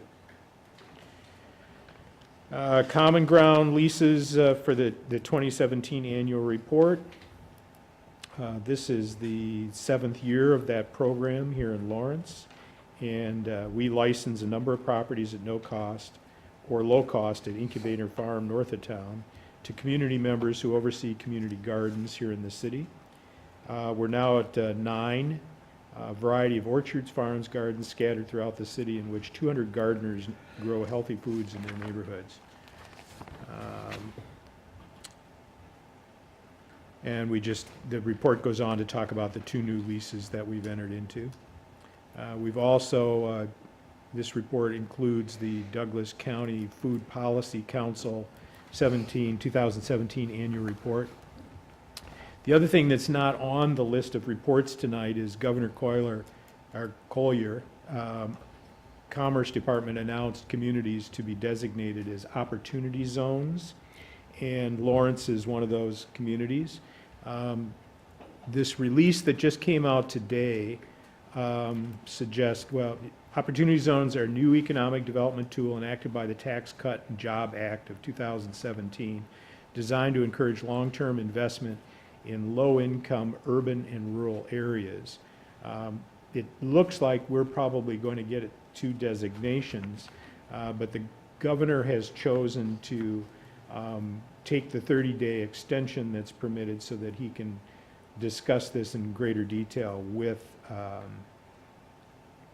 the individual communities to see which of those that we submitted would actually be designated.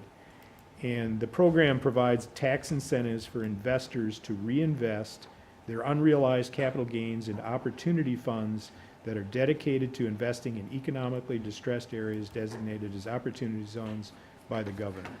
So over the next 30 days, we'll probably have some communication with the state and refine which of the census tracts submitted will be designated. Future agendas. On 4/17/18, the public hearings on alcohol ordinances for Final Fridays events and the Busker Festival, and the public hearing on 1655 Mississippi landmark designation will be considered. And that's it for my report. Thank you. Questions or public comment? Okay.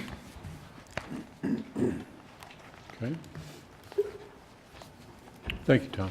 You bet. I did have a question. I thought we were doing public comment, sorry. Will you include the substantial interest statement in our next meeting's city manager report as well? What's that? Would you include the statement regarding substantial interest statements in the next city manager's We report can get it as well? emailed to you. You just want a form? Yeah, maybe so.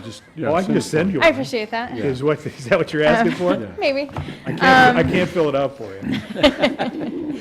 Hey, I appreciate any help we can get. I did want to ask around the demographic survey that's going out to all the committees. You indicated that it's going to the staff that's responsible, or that is the liaison to those And then they'll get it to the. So that was my question is, if they are not meeting prior to the April 14th date, and I assume that there are at least some that aren't, is there a plan for trying to kind of push those forward?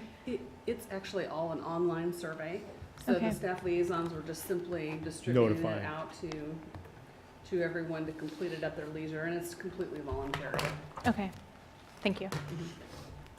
Other questions? I noticed that there's a request for a work session with the Transportation Commission. Have we talked about that? On here? Yeah, I think we've got that in our queue, don't we? Yes, I believe it's under your calendar items this evening. Okay. That's So, what I saw you want to go on the calendar? So are we going to do that, have a work session? We can accommodate it in April if that's something that you all would like to schedule.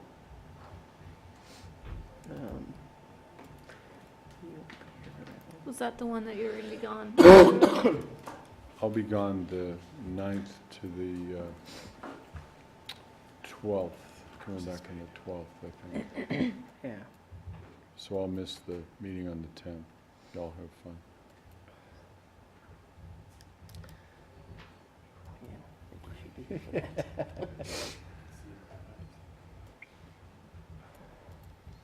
So right now, there's nothing planned. Do we have anything that we want to? I don't know what the Uber Lyft stuff is. It's been on there so long, I don't remember what it's about. For looking at regulating, because I know that the city I thought we regulates talked about that a few taxi years cab. ago, Well, though. a couple years ago, we revised the code for taxi taxi cabs. cab operators because there was a part in it about a morality clause that none of us were quite sure what that meant, so that was removed. And ever since then, the morality of taxi drivers has been in question, but I think we're doing okay. So that's right. Well, we can certainly take it off the list if you. But I think that was the idea, was looking at it from a regulatory standpoint. Yeah, I feel like it's been on there forever, and I'll be glad to considering I Check it drive off. for both, I feel like I should know what it's about, and I feel guilty I don't know what it's about. I would like us to consider having a work session with the Transportation Commission, though. I don't think Okay. April may be too soon. Is that what consensus is? Yeah, Yeah. is that the consensus? Yeah. Okay. I make a motion to direct staff to develop a work session with the Transportation Commission. Is that- Second. We have a motion from Vice Mayor Larson, second from Commissioner Soden. All in favor? Aye. Aye. Okay, there's that direction. Anything else on the calendar? We're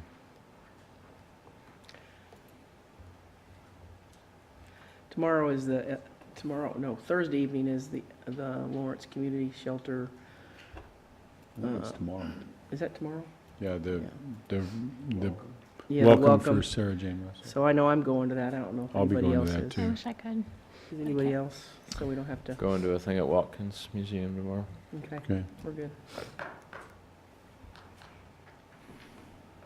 That's it? Okay. Make a motion to adjourn? Second. Motion from Vice Mayor Larson, second from Commissioner Herbert. All in favor? Aye. Aye. Aye. Thank you. Over here, Diane's coughing like crazy. I'm gonna have to have Kurt put my microphone over here because I hate.